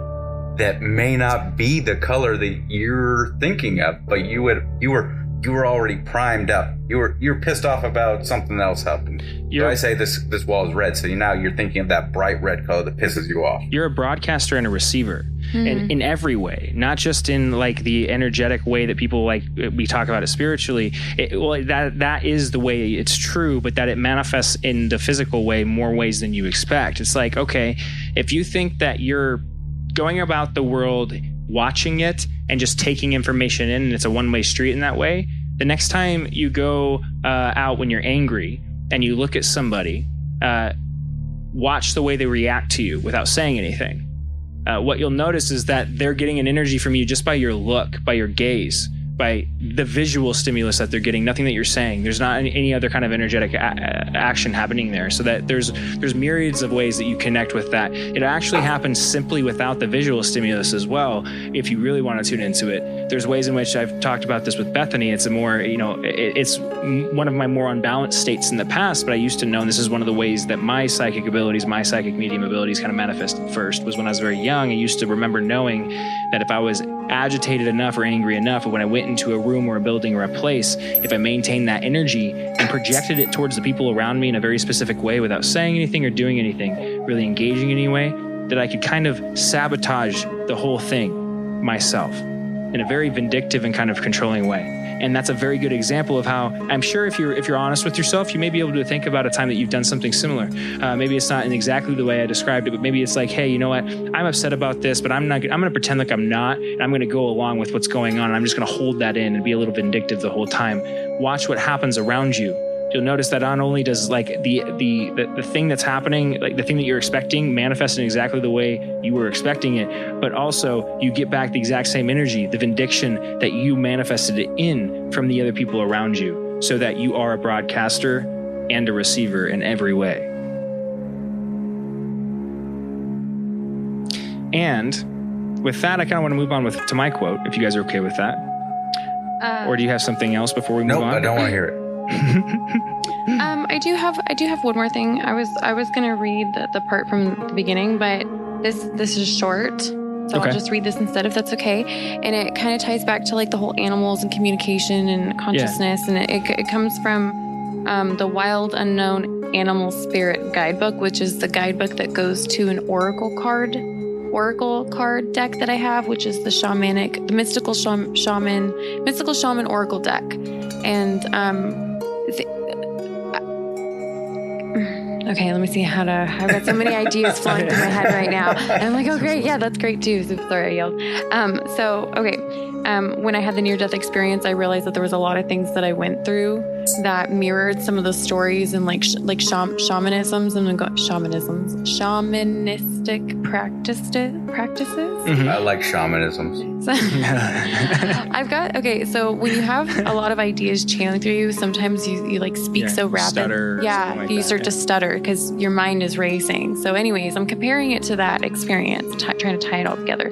So I went through the book and I asked my guides to lead me to a page that resonated with my quote in some sort of way. I'm going to need my phone for this part. So it pulled up to the Tarantula, and this one says, at a crossroad and claiming life's purpose. Okay, so this does tie in. Just give me a minute to show you how it does. It says, the Tarantula represents a moment when a great decision must be made. It involves prioritizing your life's deeper purpose or Dharma. Now, I Google searched the definition of Dharma for anybody who doesn't totally know what that is. And it says, in parentheses, in Indian religion, the eternal and inherent nature of reality. So this is how it ties into that. So I didn't pick this. And to be honest with you, I didn't know what Dharma meant. So I had to Google I've heard it before. I had to look it up on a Wikipedia once in the episode. But yes, it's that force, life force. Right. You would think that with what I do that I would know this. Yeah. But it says, regarded in Hinduism as a cosmic law of underlying right behavior and social order, which is basically what we've been talking about. Oh, that's interesting. It's a different way of thinking about it, though. Yeah. Yeah. So it says a couple other examples: the nature of reality regarded as the universal truth taught by Buddha, or an aspect of truth or reality. Okay. So it says back to the book, a habit or routine from the past is sidetracking you from your dream, yet a voice inside you keeps, this is also advice that like if you were to pull the card, begging you to refocus your attention. In order to find your true happiness, you must choose Dharma. Until you do, satisfaction will be fleeting. And I think that kind of ties into, I think, what Jesson was saying earlier. You must choose Dharma to find true happiness was kind of like basically, what was it you said, Jesson, about the mentality? My quote? Right. I think it was. It's the happiness of your life depends upon the quality of your thoughts. Exactly. Right. Okay. Yeah. So you could choose to be happy. You could choose Dharma. The tarantula hovers patient and calm, like an old friend that knows your inner soul. It already knows you'll choose wisely. So when this animal is in balance, it represents following your intuition. And when it is out of balance, it hesitates or it over-intellectualizes. To bring into balance, it says a daily journal. So I guess daily journal would just be to note, to keep track of the things that are happening in and around you. Mm-hmm. Well, because it's important to hold yourself accountable, I guess, in that way, right? Internally too, is like, okay, in what ways am I failing in that way? You honestly don't want to, you need to be careful because you don't want to go too far either way. You don't want to kind of villainize yourself, but you also don't want to kind of glorify yourself and place yourself on a pedestal. Yeah. So you have to walk this fine line of kind of, okay, systematically every day, in what ways did I succeed and which ways did I fail?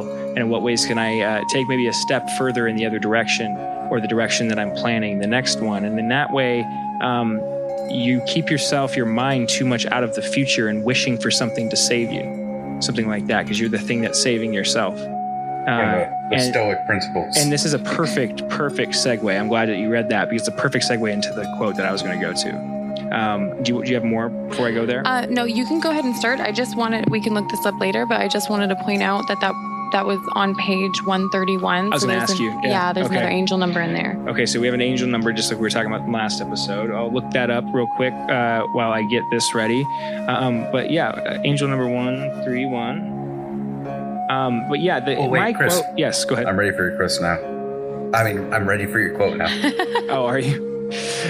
So it's interesting. My quote is by Jordan Peterson, one of my favorite philosophers, modern day philosophers, and it ties in well to what you were talking about kind of intention setting and finding a way to hold yourself accountable.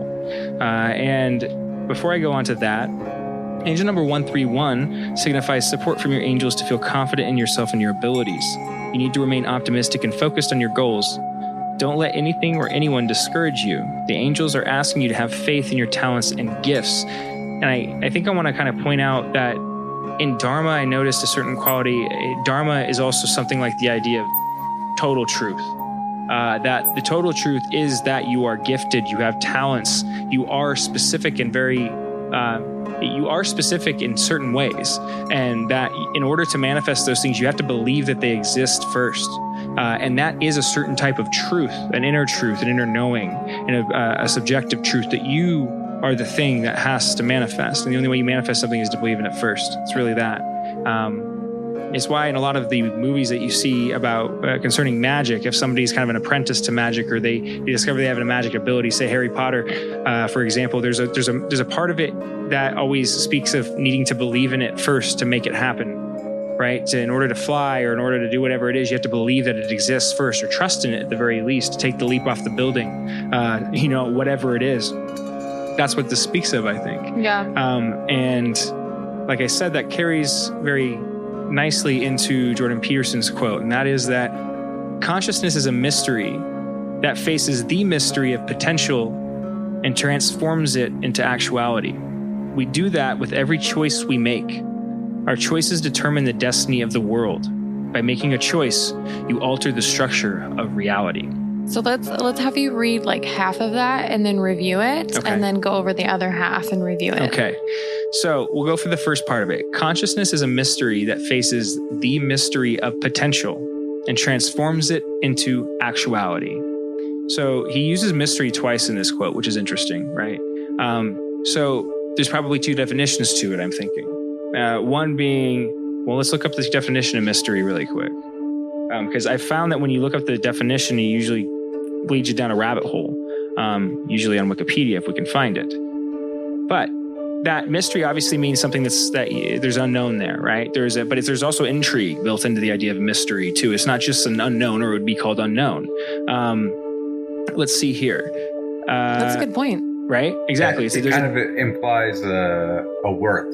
Yes, there's a certain needs worth to be discovered. it. Yes, needing to be discovered. That's a good way to put it. I like that. And so here's the definition on Google here. It says there's two definitions. The first one is something that is difficult or impossible to understand or explain. That's kind of like the idea we're talking about, but not quite. And then the second one is a novel, play, or movie dealing with a puzzle crime, especially a murder. So what we did is mixed both of them kind of together. Yeah. Right? And what I think Jordan Peterson is doing here is using both of them separately. Right? So one is consciousness is a mystery that faces the mystery, the play mystery, but a fundamental mystery, right, is the first one that he's using there. The mystery of something being difficult or impossible to understand or explain. Exactly. So a search you're never going to finish, a finish line that doesn't exist, right? Consciousness is something you can't figure out because you're within it. You can't see something you're within fundamentally, right? So there's a certain amount of this we're never going to know. It's also associated with the idea of God and totality in the universe and everything like that. But consciousness is a mystery that faces the mystery, the play, reality, the physical reality of potential, and transforms it into actuality. So it's something like, he put it another way one time. It's very similar to this quote in one of the talks I heard. He said, every day when you wake up, you're faced with this potential. And he said, if you think about it, it really is this way. You return from an astral realm, the dream realm, another place, and you're coming back to this body, this avatar. And every time you do, there's a certain kind of haze and daze of oh shit, I'm back here, right? But the very first moment that you regain consciousness into this space, you'll notice that all of the problems of yesterday will appear again, but also all of the possibility of yesterday will appear again, but also today, the new day. And so there's this endless expanse of possibility in front of you. What could I do? Could I stand up? Could I not stand up? Could I get dressed? Could I not? Could I eat this, that? Could I fill up my gas tank? You get where I'm going. That endless potential is something everybody's presented with. It's something that's fundamental. It's the fundamental responsibility of the human being. And what I think he's saying here is that consciousness fundamentally is that thing that confronts that potential and takes something out of it. It's you're the thing that says, okay, there's all this chaos. I'm going to sort it. And the proper sortation is what makes my happy day. That's fundamentally what we do.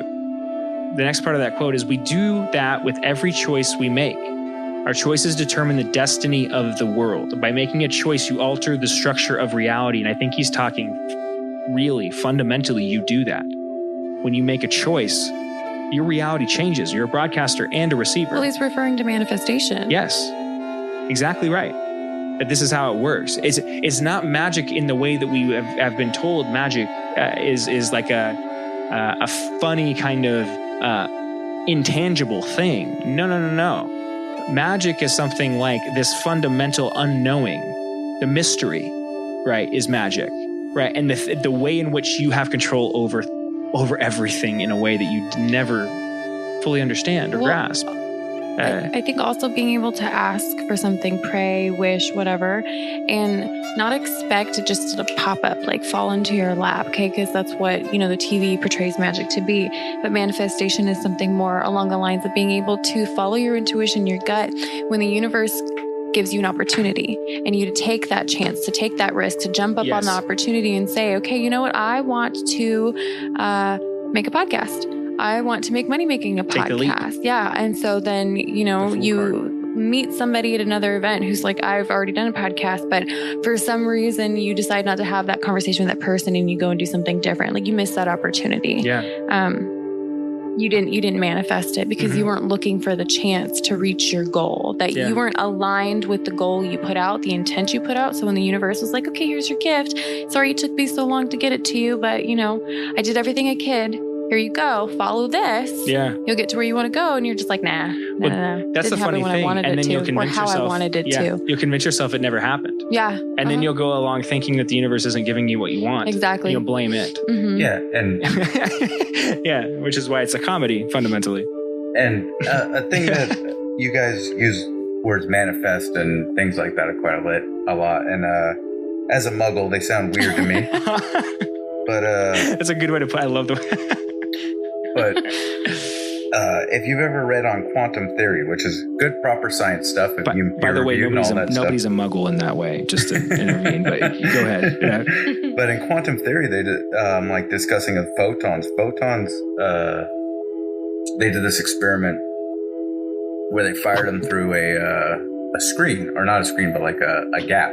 Yeah. And they the created experiment. Yeah. Yeah, and they created dots in a line, like they went through the gap. But then when they observed them creating the dots in a line, they didn't. They created a bunch of lines as if they were a wave. So when they were operating independently, they behaved as a particle. Yes. But when they were observed, they operated as a waveform, and this was repeatable. This is something that happened over and over again. It was just some weird shit that happened once. It was something that happened over and over again, which proved that being observed, not acted upon, but just simply observed, they would change their behavior. So this is good Einstein type sciencey stuff, which shows that just simply by observing a thing, you can change the way it behaves. Which, you know, would be interesting way to kind of to alter that and see if what we're talking about is real, is if you had the people that are observing it change their expectation of what's going to happen, what they're going to see. So it's like, okay, if everything is a wave, which I fundamentally believe it is, everything's up and down, left to right, then if that's true, if observing something is what actually makes it change into something, then what if you expect, like, and what I'm thinking is, like, the reason that we're seeing dots or photons or those things is as photons, as dots, is because that's what we're expecting to see, is dots. It's what our conception of a photon is, right? But if we were to change that conception and expect to see something other than a dot, maybe we would. You see what I'm saying? Like, maybe the wave would convert to the different form because we're observing it in a different energy.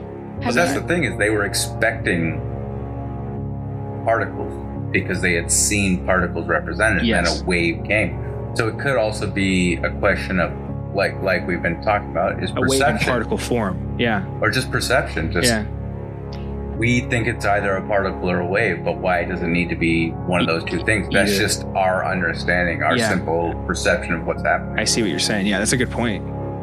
It's a really good point. And actually, that segues nicely into another angel number that I got a couple minutes ago. Right when I stopped talking last, I looked up and it was 117 on the recording here. So I looked up that angel number, and it says, let's see here. It says the angel number 117 is a mix of energies of the number 1 and 7. It signifies spiritual awakening and spiritual enlightenment, psychic abilities, empathic abilities, inner wisdom, mysticism, and manifesting your desires into reality. The number 117 signifies manifesting good things into our lives. So it's speaking of manifestation. Have you either of you ever like, I thought of like being on the computer, watching a movie, or like standing outside and being like on your phone. You're kind of like lost in your own world, right? Mm-hmm. And you start doing something like maybe picking your nose, or you're watching something, you kind of get like lost in a commercial or something and you're like stuck in it. It's not something you really want to watch or whatever.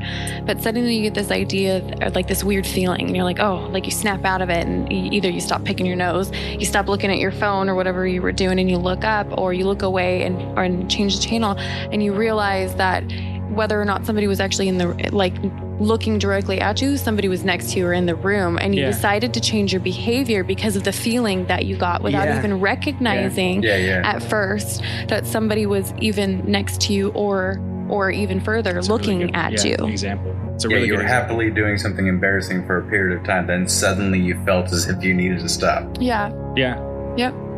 You changed your behavior. Well, it's also really, the very first example I ever used in this podcast was one of if you ever go out to the restaurant with your friends, a group of friends, and, every time you sit down at a table, I always notice that people like to, a lot of times in a big group, you'll notice there's this awkward silence when people are looking at the menus, and usually what you'll notice is that silence will sit there and people will start looking at the menus and maybe talking amongst themselves, but not really engaging with anybody else. And the longer the silence stays, the louder this kind of internal conversation in your head will grow. Mm-hmm. And if you watch the internal conversation, what you'll notice, you'll think it's your thoughts initially. But if you watch, what you'll notice is it's actually everybody's thoughts going crazy, because what's happening in everybody else's head is the same thing. Why isn't everybody talking? Why isn't there sound happening right now? Why are we sitting here without saying anything? What do I want to eat? Should I talk to somebody? Should I break the silence? You start to hear this building, and then before you know it, about maybe 30 seconds, sometimes it's not even that long, there will be somebody that will get uncomfortable enough to just say some bullshit. And it's always something stupid. It's always like, oh, wow, look at the weather. Or, oh, this looks really good. Or something that, sure, it's something you could say, but it's something like regurgitating sound so you don't have to be silent anymore. And that's a good example of how you can experience the ways in which you interact with people around you. I guess the best way to describe it would be psychically.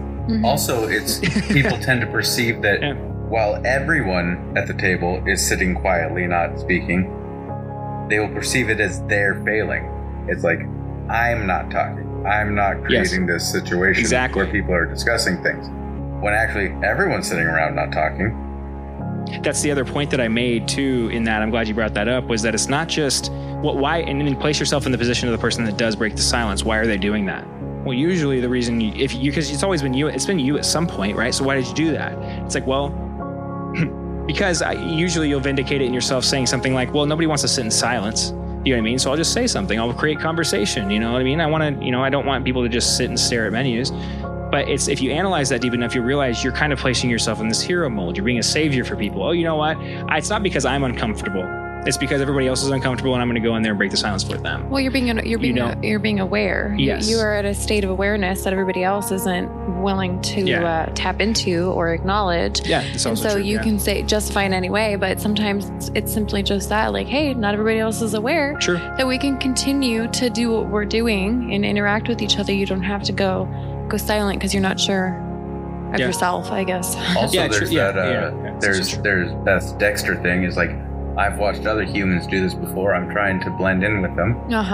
So other people talk when there's silence, so I better say something so that no one thinks that I'm broken. Well, that's also why I bring it up too, is because that's part of how you create that type of thing, is something like hiding from yourself, or something like trying to convince other people that you're not what you're scared of.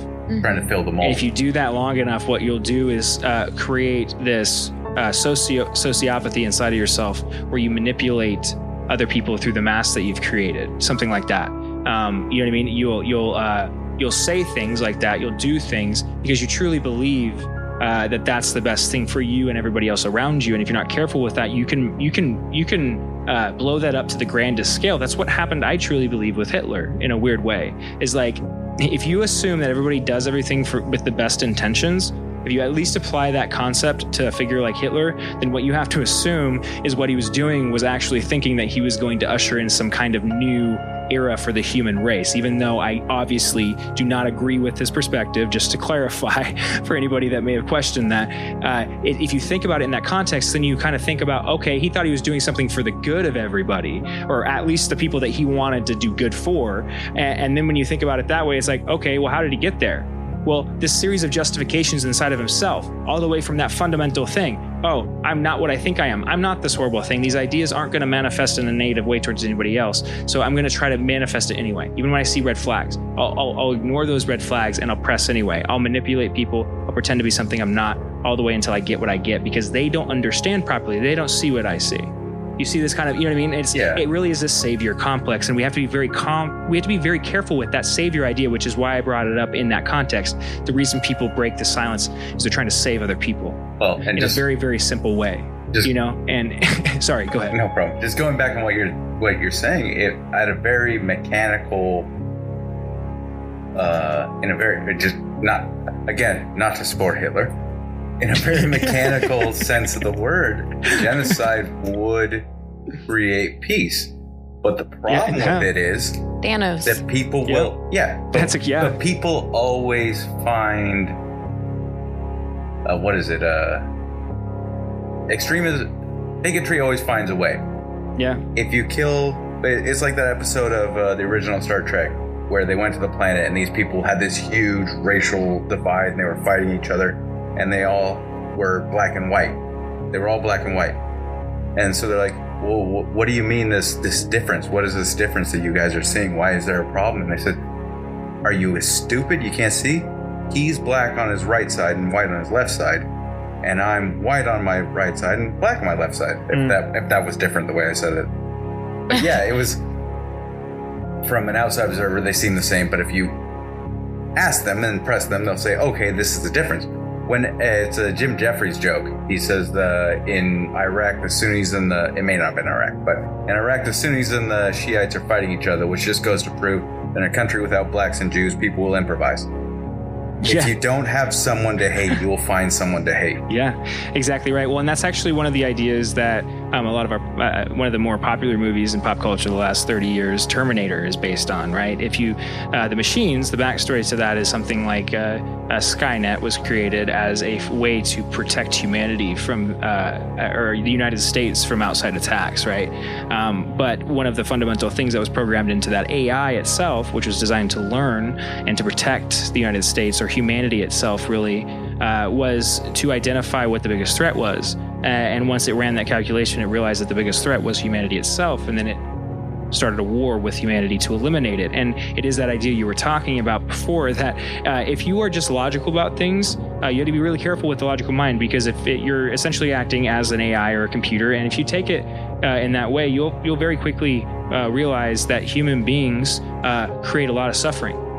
Of suffering. And that if you want to eliminate that suffering, the easiest way to do it, the most effective and efficient way to do it, is to eliminate the source, the human being. Those that can suffer. Those that can suffer fundamentally, exactly, and view it as a primitive thing.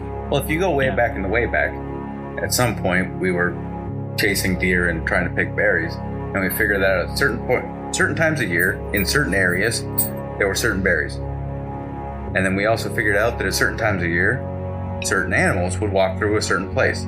So humans evolved with pattern recognition. Yeah. So that was a positive trait. We figured that out. People who could recognize patterns survived. But as a result, we recognize patterns in everything, even where they aren't necessarily there. We create them ourselves because it was such a positive trait for so long that it's just in our brain. That's what we have now.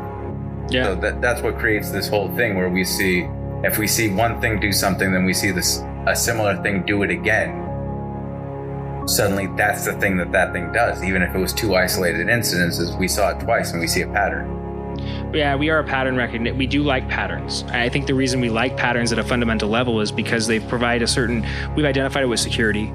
Comfort, yeah. So safety, really, safety at a fundamental level. It's like, I can predict you, so I can kind of tell if you're going to kill me or not, at a fundamental level. You know what I mean? I think that's at a fundamental level. If you apply that idea, that's what it's there for, or where it stems from. Is discrimination a form of consciousness? And do you guys think that animals discriminate against either other species, and also their own kind?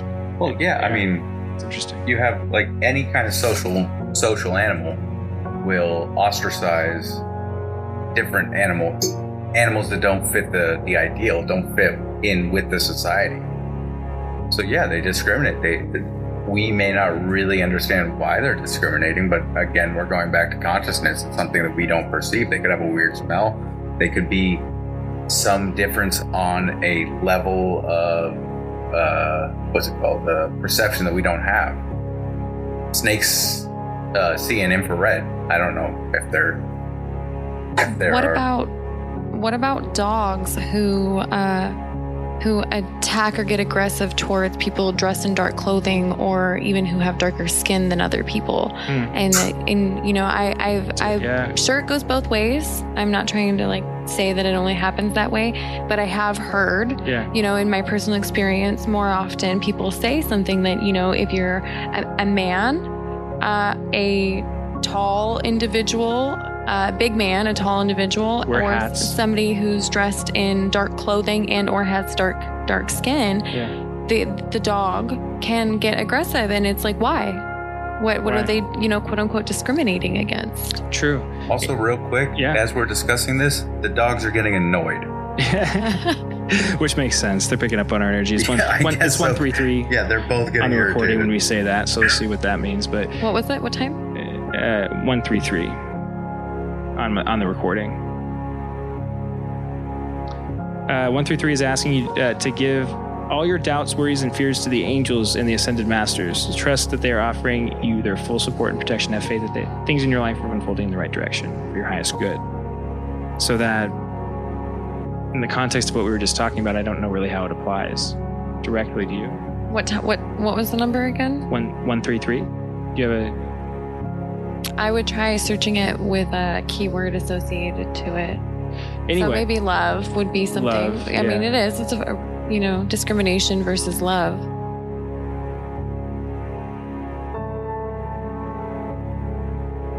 Yeah, it symbolizes enlightenment and awareness in terms of love. And so, it makes sense that, we're talking about discrimination and where it stems from, and it would be revealing in that way.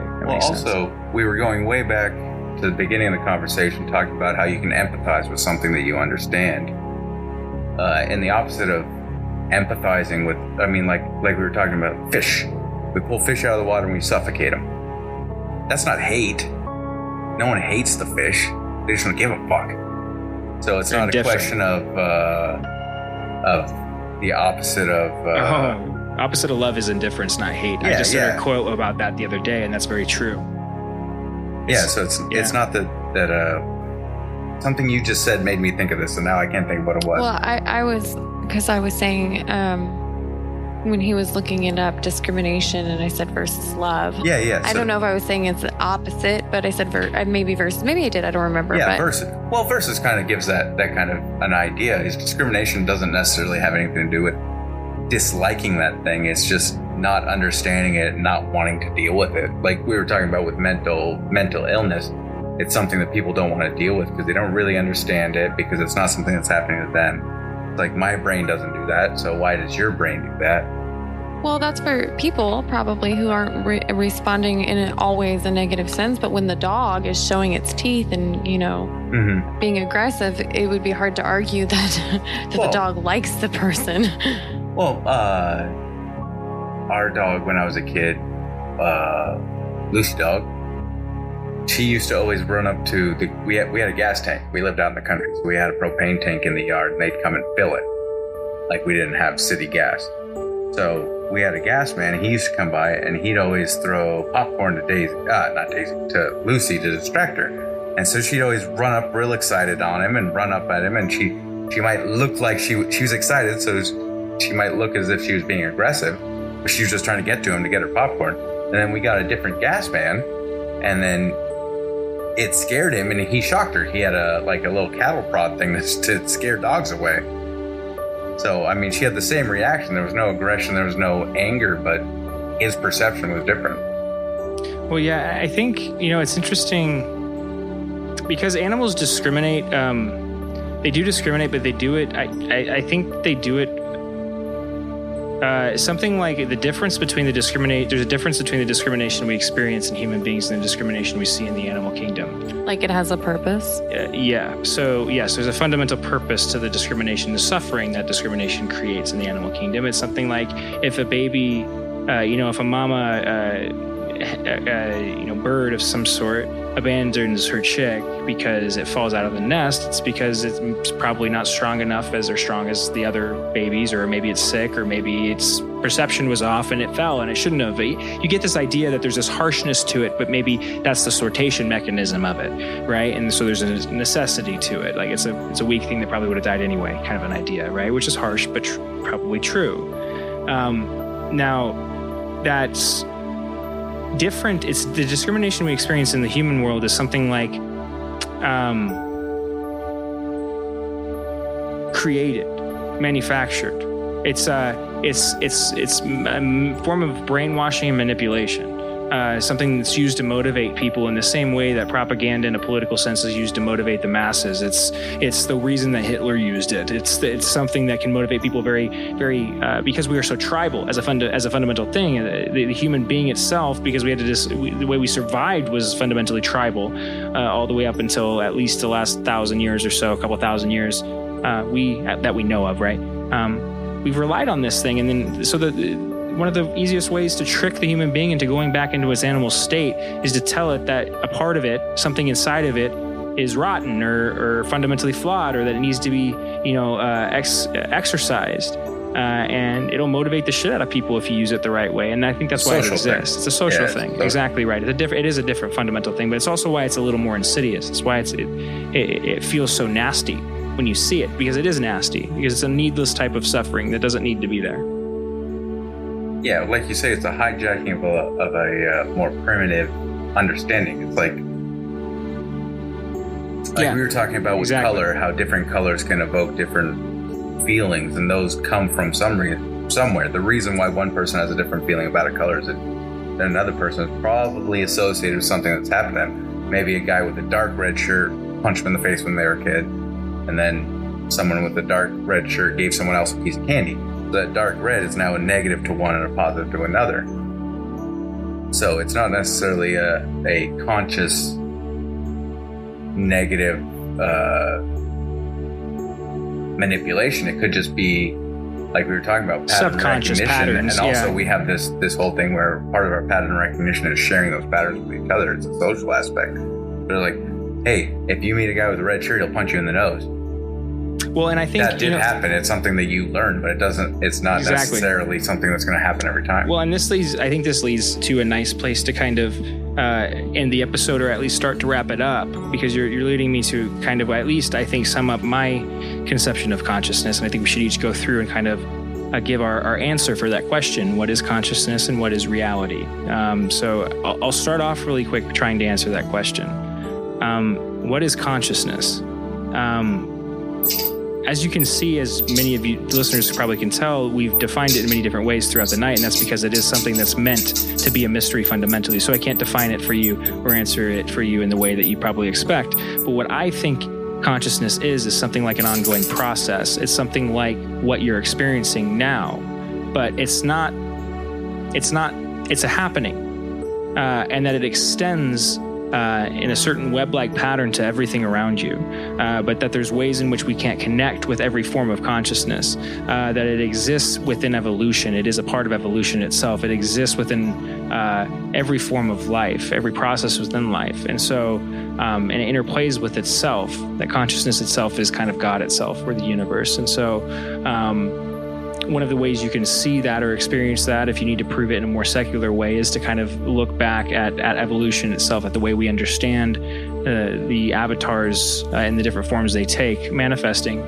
You can try to think of it in a way that Jordan Peterson described it. If fundamentally what consciousness is in the human form, like he described it, is something like the thing that confronts chaos, the potential of the day, and orders it and structures it in some way, then every other form of life up until this point, if we have evolved from that, has been something like a more primitive version, not in a hierarchy way, but something like a stepping stone to that point. So that if what the purpose of the human life is to develop and evolve the spirit, the soul, or reconnect it with its higher self, then the purpose of lower or different versions of life is something like getting to that point where you recognize that that's what you need to do. So that if I am an ant, there is a similar process that's happening with me where I'm being presented with a certain type of chaos, but it's a much more slimmed down version. It's something like the ant only has a certain conception of the world, and it's something like, what do we need? What am I supposed to do today? And it's probably a lot simpler. It's like, go get that leaf or don't get that leaf. Go follow this instruction or don't. My conception of it is something like, if you do the job of ant properly, when you're reborn again, the next time you come into this form, you go into a different version, a slightly more complicated version in which you're tested in that more complicated way until you pass it. All the way up until you get to this form, which the test then is to realize that you are totality, so that you can rejoin it and become part of the universe again. That's what consciousness is, I think. That's what totality, that's what reality is, I think. I see consciousness as a form of reality, a form or a piece of reality, I guess you'd say. Piece wasn't the word I was thinking earlier. But what I mean is it's kind of like, it's what leads. So if it's all about perspective, right? It's the form, it's perspective. It's what leads to this like a honeycomb of basically like multiverses that are the universe within each individual perspective. And then and for us, geared more towards what I imagine is much smaller, human life, Earth, maybe some planets and stars that we can actually visually see or kind of try to understand. But the consciousness is a form of reality. Yeah. And all of the honeycomb realities make a full totality, as you say. Yeah. And it's when you can connect with all of them that gives you enlightenment or, the ability to decode certain things when the universe is speaking to you. When it, for example, puts like a tarantula in your life, it's crossing the street, you Google search the spiritual meaning of a tarantula, you understand that something is communicating with you. And it could be even go further into what is the animal doing? What was the tarantula doing? It was crossing the road. Do you remember what it was talking about when I read it? It said something about crossing paths, going into crossroads. Yeah. So, I would be able to get the same information just from researching what it means to cross the road, the tarantula, all that stuff, and still get somebody or something would be speaking to me. Maybe it's the tarantula itself. I like that answer a lot.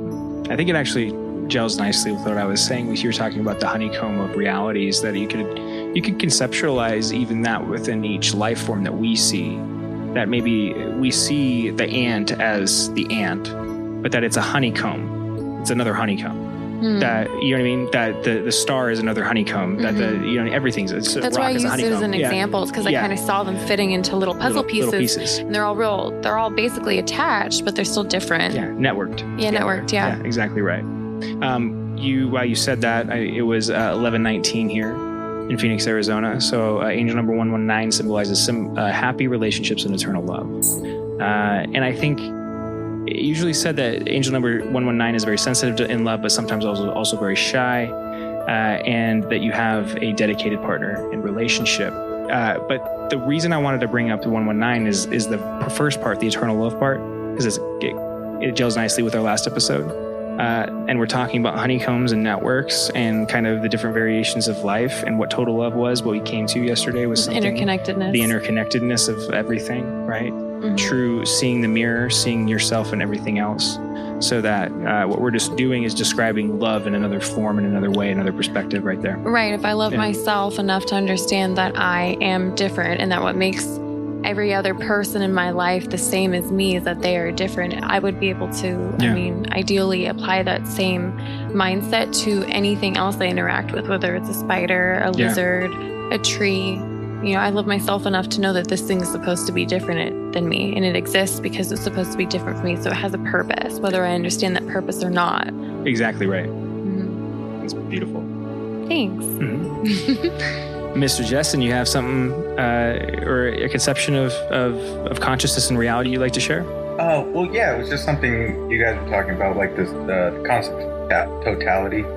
Like everything comes together to make a perfect and beautiful whole. Yeah. I'm going to kind of argue with that. Okay. Is that it's this idea, like you see it all the time with society and politics and things like that there's a right way for things to be. There's a completeness, that there's something that's everything is supposed to be, but quite possibly things are just happening. There's not a complete, there's not a total, there's not everything adding up to one final great thing. It's just all sorts of stuff happening at the same time, independently. And they just have to kind of either work together or fight against each other.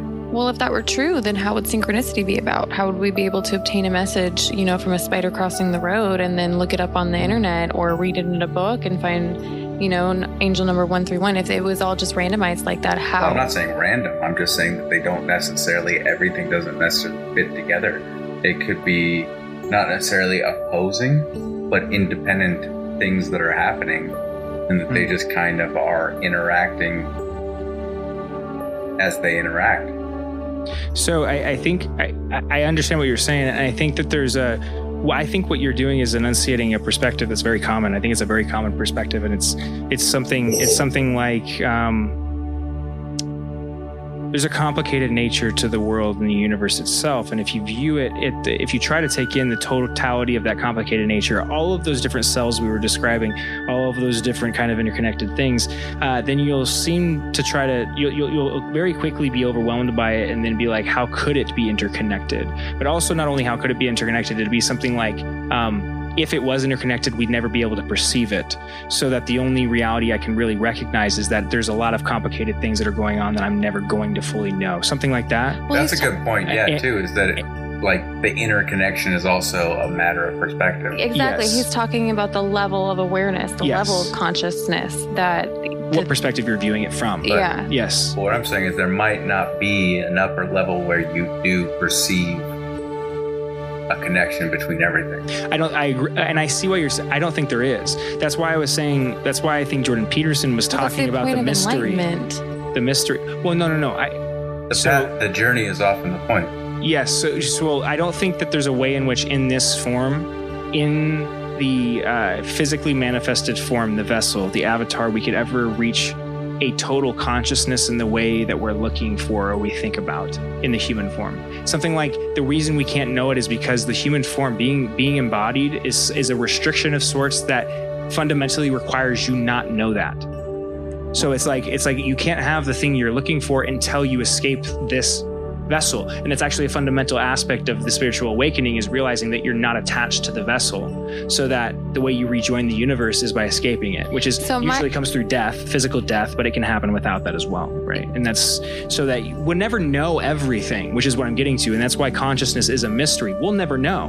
We can't, because we can't view it outside of that because we're finite and fixed. My thoughts right go now. Far out and beyond into the idea of whatever source is needing to understand itself, so it forgets itself, so it's still connected but disconnected, a part of itself. And that's what all of these life forms and existences, these multiverses are, which is why some of them would seem random and like they're not connected and have no purpose, but they actually do. And that's the function itself, is that it seems like it has no purpose. That's a very good point. And I think that's to present, I think that's fairly irrefutable in response to what you were saying, Jesson, is that if that is true, if what we just said and the way we set it up is true, that maybe there's no way we can know it in this reality, that there's nothing to say that there isn't another reality in which that is knowable. And there's nothing that keeps you in this reality once you realize that you're not fixed in the way that you think you are, and you're not physical, so that you can go to those other realities now.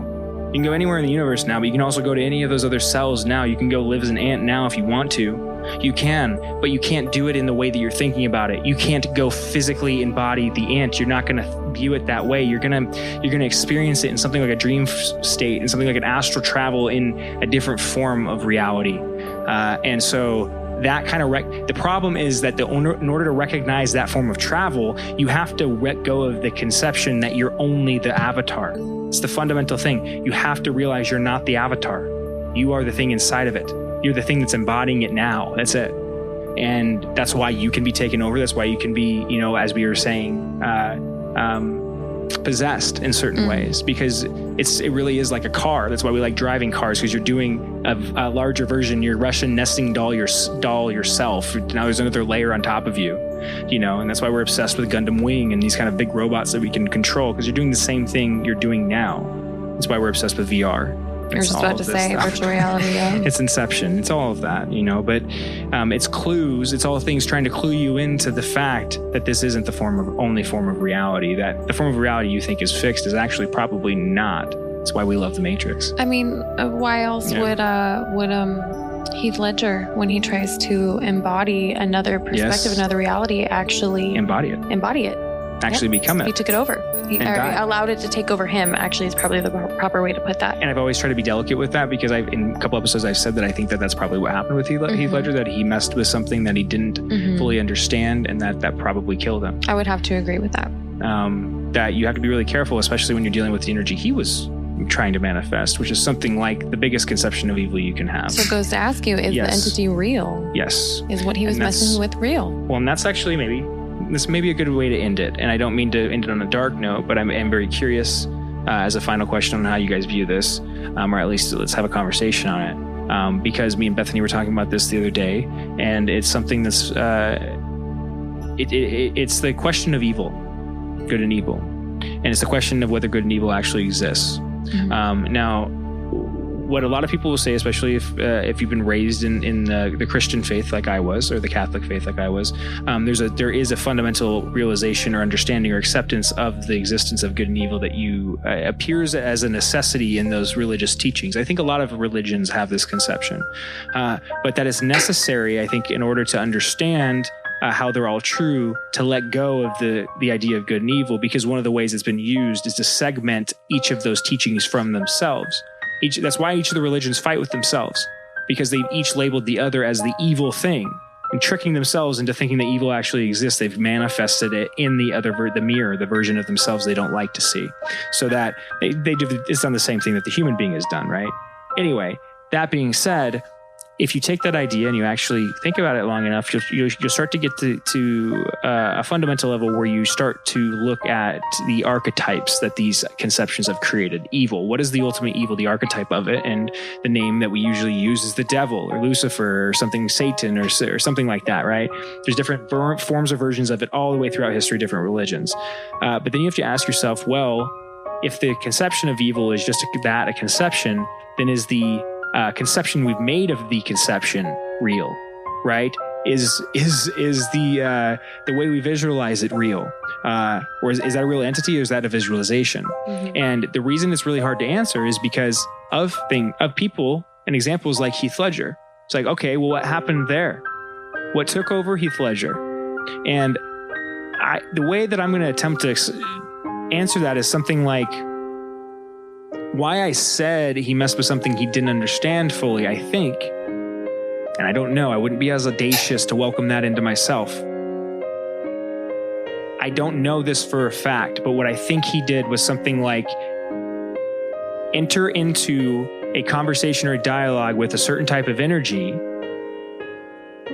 the mirror itself, the fundamental mirror energy in the universe, but did it with the intent of exposing the idea of Lucifer or Satan or the devil or the Joker, right? And so what that happened when you go with the intent of doing something like acting, what you call it method acting, I mean, get lost in that character.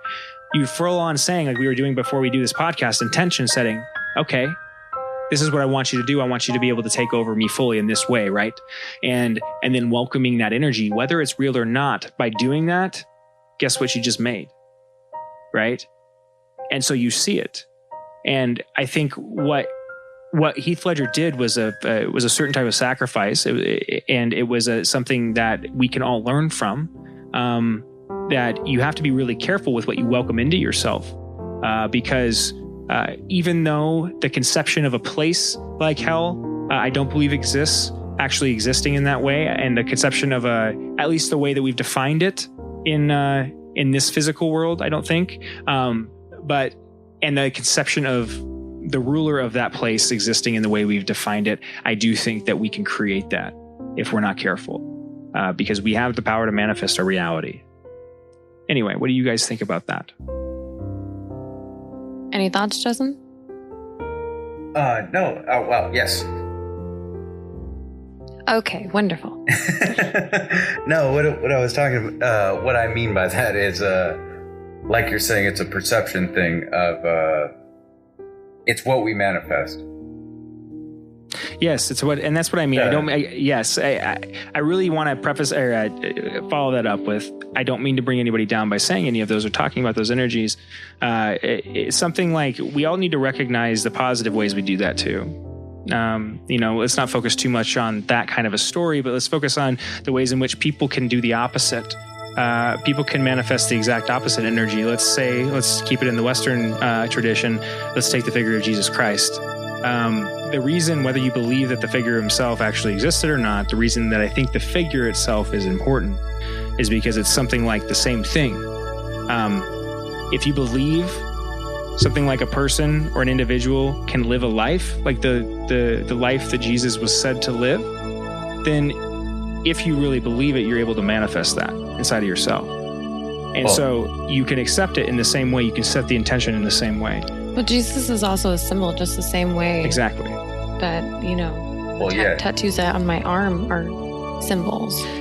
and they're used to trigger something. Every time if I believe in Jesus or the idea of Jesus, the energy of Jesus, or even the physical person Jesus, and I believe I understand what Jesus represents or what Jesus stood for, then every time I see Jesus, that's what I'm trying to embody or energetically engage with. Let's go even deeper with that idea too. We talked about the archetypes of Jesus and Lucifer, right? Mm-hmm. And the devil.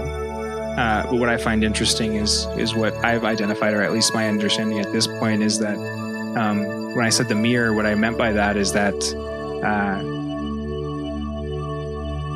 my conception is that Jesus and Lucifer are the same thing viewed from different perspectives. Exactly. And that it's a hard thing to understand, but that what you are afraid of, it's the reason why Jesus was a confounding figure in the Bible, why he didn't act or speak in the way that people expected him to, and why he sacrificed himself, is he was trying to show humanity that what they're afraid of manifests the hell they are trying to escape. So that by hanging on a cross and dying, if you really took that conception of reality, if Jesus really was the embodiment of God, and if the Jews themselves have been looking for the return of their Savior since the Old Testament, since the time of the Ten Commandments, then they finally got what they asked for. And what did they do with it? They crucified it. Right? And so that really is the symbol of Jesus on the cross. It's that you are your own worst enemy. You are your own Lucifer. You're your own prison. And you're the thing that makes it in the world too. Your choices are what define it. Well, yeah. And kind of going with that, like the idea of Lucifer, I think the important part of it is that it externalizes what you perceive as your negative qualities. Because like you say, it's been in all sorts of different religions and cultures and things like that all through time, but it's not the same thing. Mm-hmm. It has to do with what is perceived as positive and negative. Yes. Mm-hmm. How did it develop? Yeah. Your negative feelings and emotion, or quote unquote negative feelings, emotions, actions, behaviors, are an external thing. Yes. Something that is acting upon not your own choices. Well, so it's important to externalize those things so you can create them as a negative that you can try to get away from. Because if it's part of you, then you got to deal with it. If it's not, if it's something that's acting upon you, then it's something that you can fight. I don't know if I agree with that. And do you want to? So I don't think I agree with that. And the reason I don't agree with that is because it always is you. So when you do that, what you're talking about, it makes sense in a logical way. When you view it in a logical progression, well, if something's bad or something's negative, if something's hurting me, I need to get away from it, right? I need to put distance between that thing and myself. It's something you create in your head. Oh, I see what you're saying. It's not what it is. It's what's perceived. I see. I thought you were actually talking as if that's what's happening. Okay, I apologize. You need to create this external thing in order to have it as a thing that you can act against. I was about to argue the point you were just arguing. Yes, it's something that people create. It's what is it? This was a joke I used to say when I was a mechanic. Like I used to yell at the lot techs because fuck those guys. But people say, why are you so mean to them? And it's like, well, I can't yell at depression and a lack of fulfillment, but I can yell at that guy. You need something to focus your anger and your opposition towards. Not only that, but to place the blame on it, take the blame off of you. The devil made me do it. You need to relieve yourself of culpability, because it's like, exactly. It's not me that did it. I wouldn't do that kind of thing. I'm a good person. It also vindicates there's this guy with horns, and he tells me to do bad things, and I don't always recognize it. It'll also vindicate the existence of it in other people when you act in those ways. Oh, yeah. Too. It's also important to be able to forgive people near you. Yeah, exactly. If your brother does something terrible, like if a guy down the street does something terrible, you might hate him for it. But if your brother does something, the same terrible thing, well, he lives in your house. It's inconvenient to hate him. Proximity thing, you're right. So you need to be able to forgive him somehow. And you're like, oh, he didn't choose to do that thing. It was an outside force. Yeah. So you need to be able to give yourself that excuse, both for yourself and for those close to you, that you have to be able to forgive. But what people don't take into consideration is even if there was, let's say, an external force, an entity of some sorts that's trying to influence a person in some sort of way, that person had to condone it. They had to accept that idea. It goes back to the thought thing we were talking about earlier. So the entity may have encouraged influence, but the person still made the choice. And that's what Satan or the devil or Lucifer represents, is temptation, which is a form of choice. I am presenting you with an opportunity to choose this or this.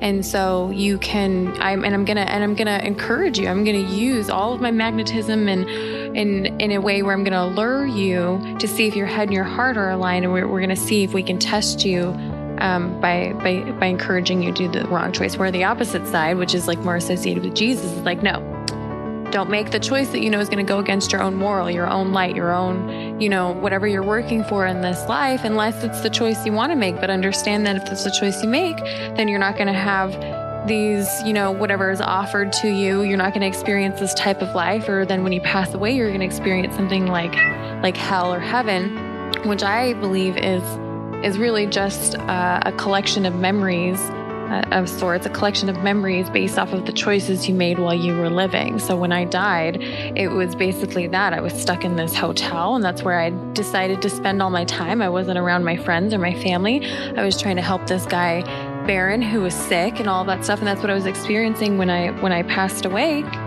So that was my hell, and that was the scariest thing to me, was thinking, oh no, I chose to get myself in this position. And then if I hadn't chose to pull myself out of it, the opposite extreme would have been, I would circle and circle and circle and obsess over it. Oh my God, what did I do? And beat myself down. And since time doesn't exist, who knows how much time in the physical world has actually passed before it's too late for me to ever be able to return to my body at that point.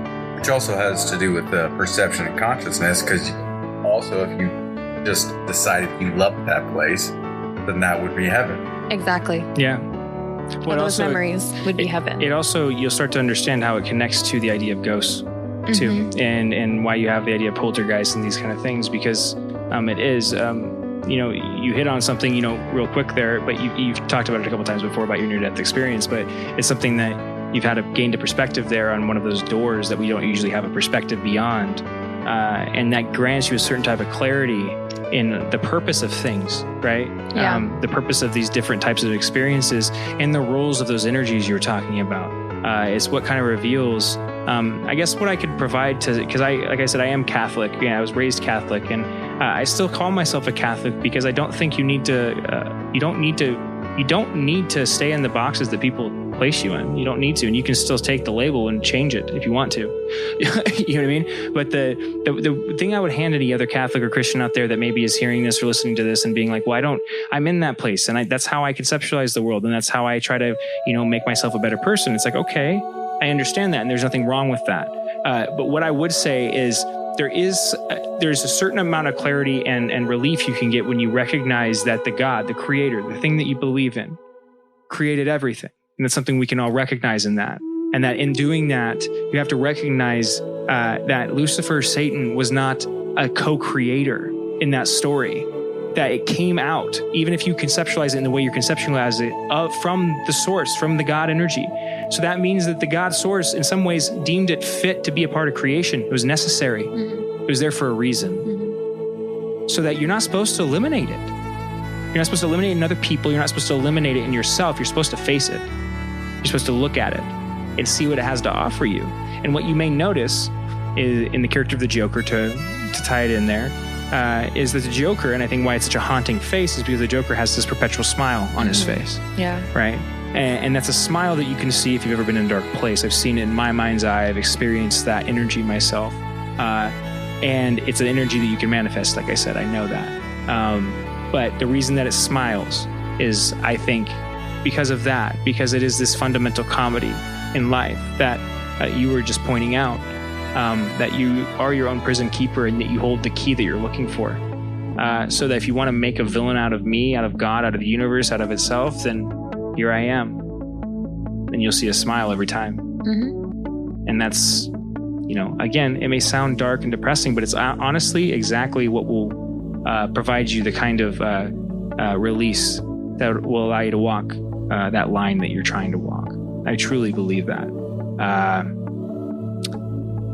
And with that, guys, I think we're getting pretty much down to it. Do either of you have any more final thoughts, any other questions you want to go over or before we get out of here? Lots of things that I think would be wonderful for another episode. Yes, I think we're going to be doing a lot more of this. I want to take a second and really thank both of you, Bethany and Jesson, for coming on here. This has been a really good conversation. This is exactly what I was hoping it would be. A really in-depth conversation into kind of the meaning of life, the nature of consciousness, and reality. And these are the kind of conversations that we're going to have more of coming to you, listeners. There's going to be more engagement with other people. Even though I do still like to get on here and kind of just spew my mind out for you every once in a while, I think it's much more beneficial to bounce ideas off of people as you've just listened to. There's a depth to it that I can't get to by myself. Nobody can. And I hope that at least you can take that and apply it in your life. That you need to have more of these kind of conversations in your life. You need to think philosophically and engage with, like Jesson was saying, the people in your immediate vicinity. If you can't have an effect on yourself, you can't have an effect on those people, how would you expect to do anything else in the world? It's a very hard question to ask yourself, but it's one that needs to be asked nonetheless.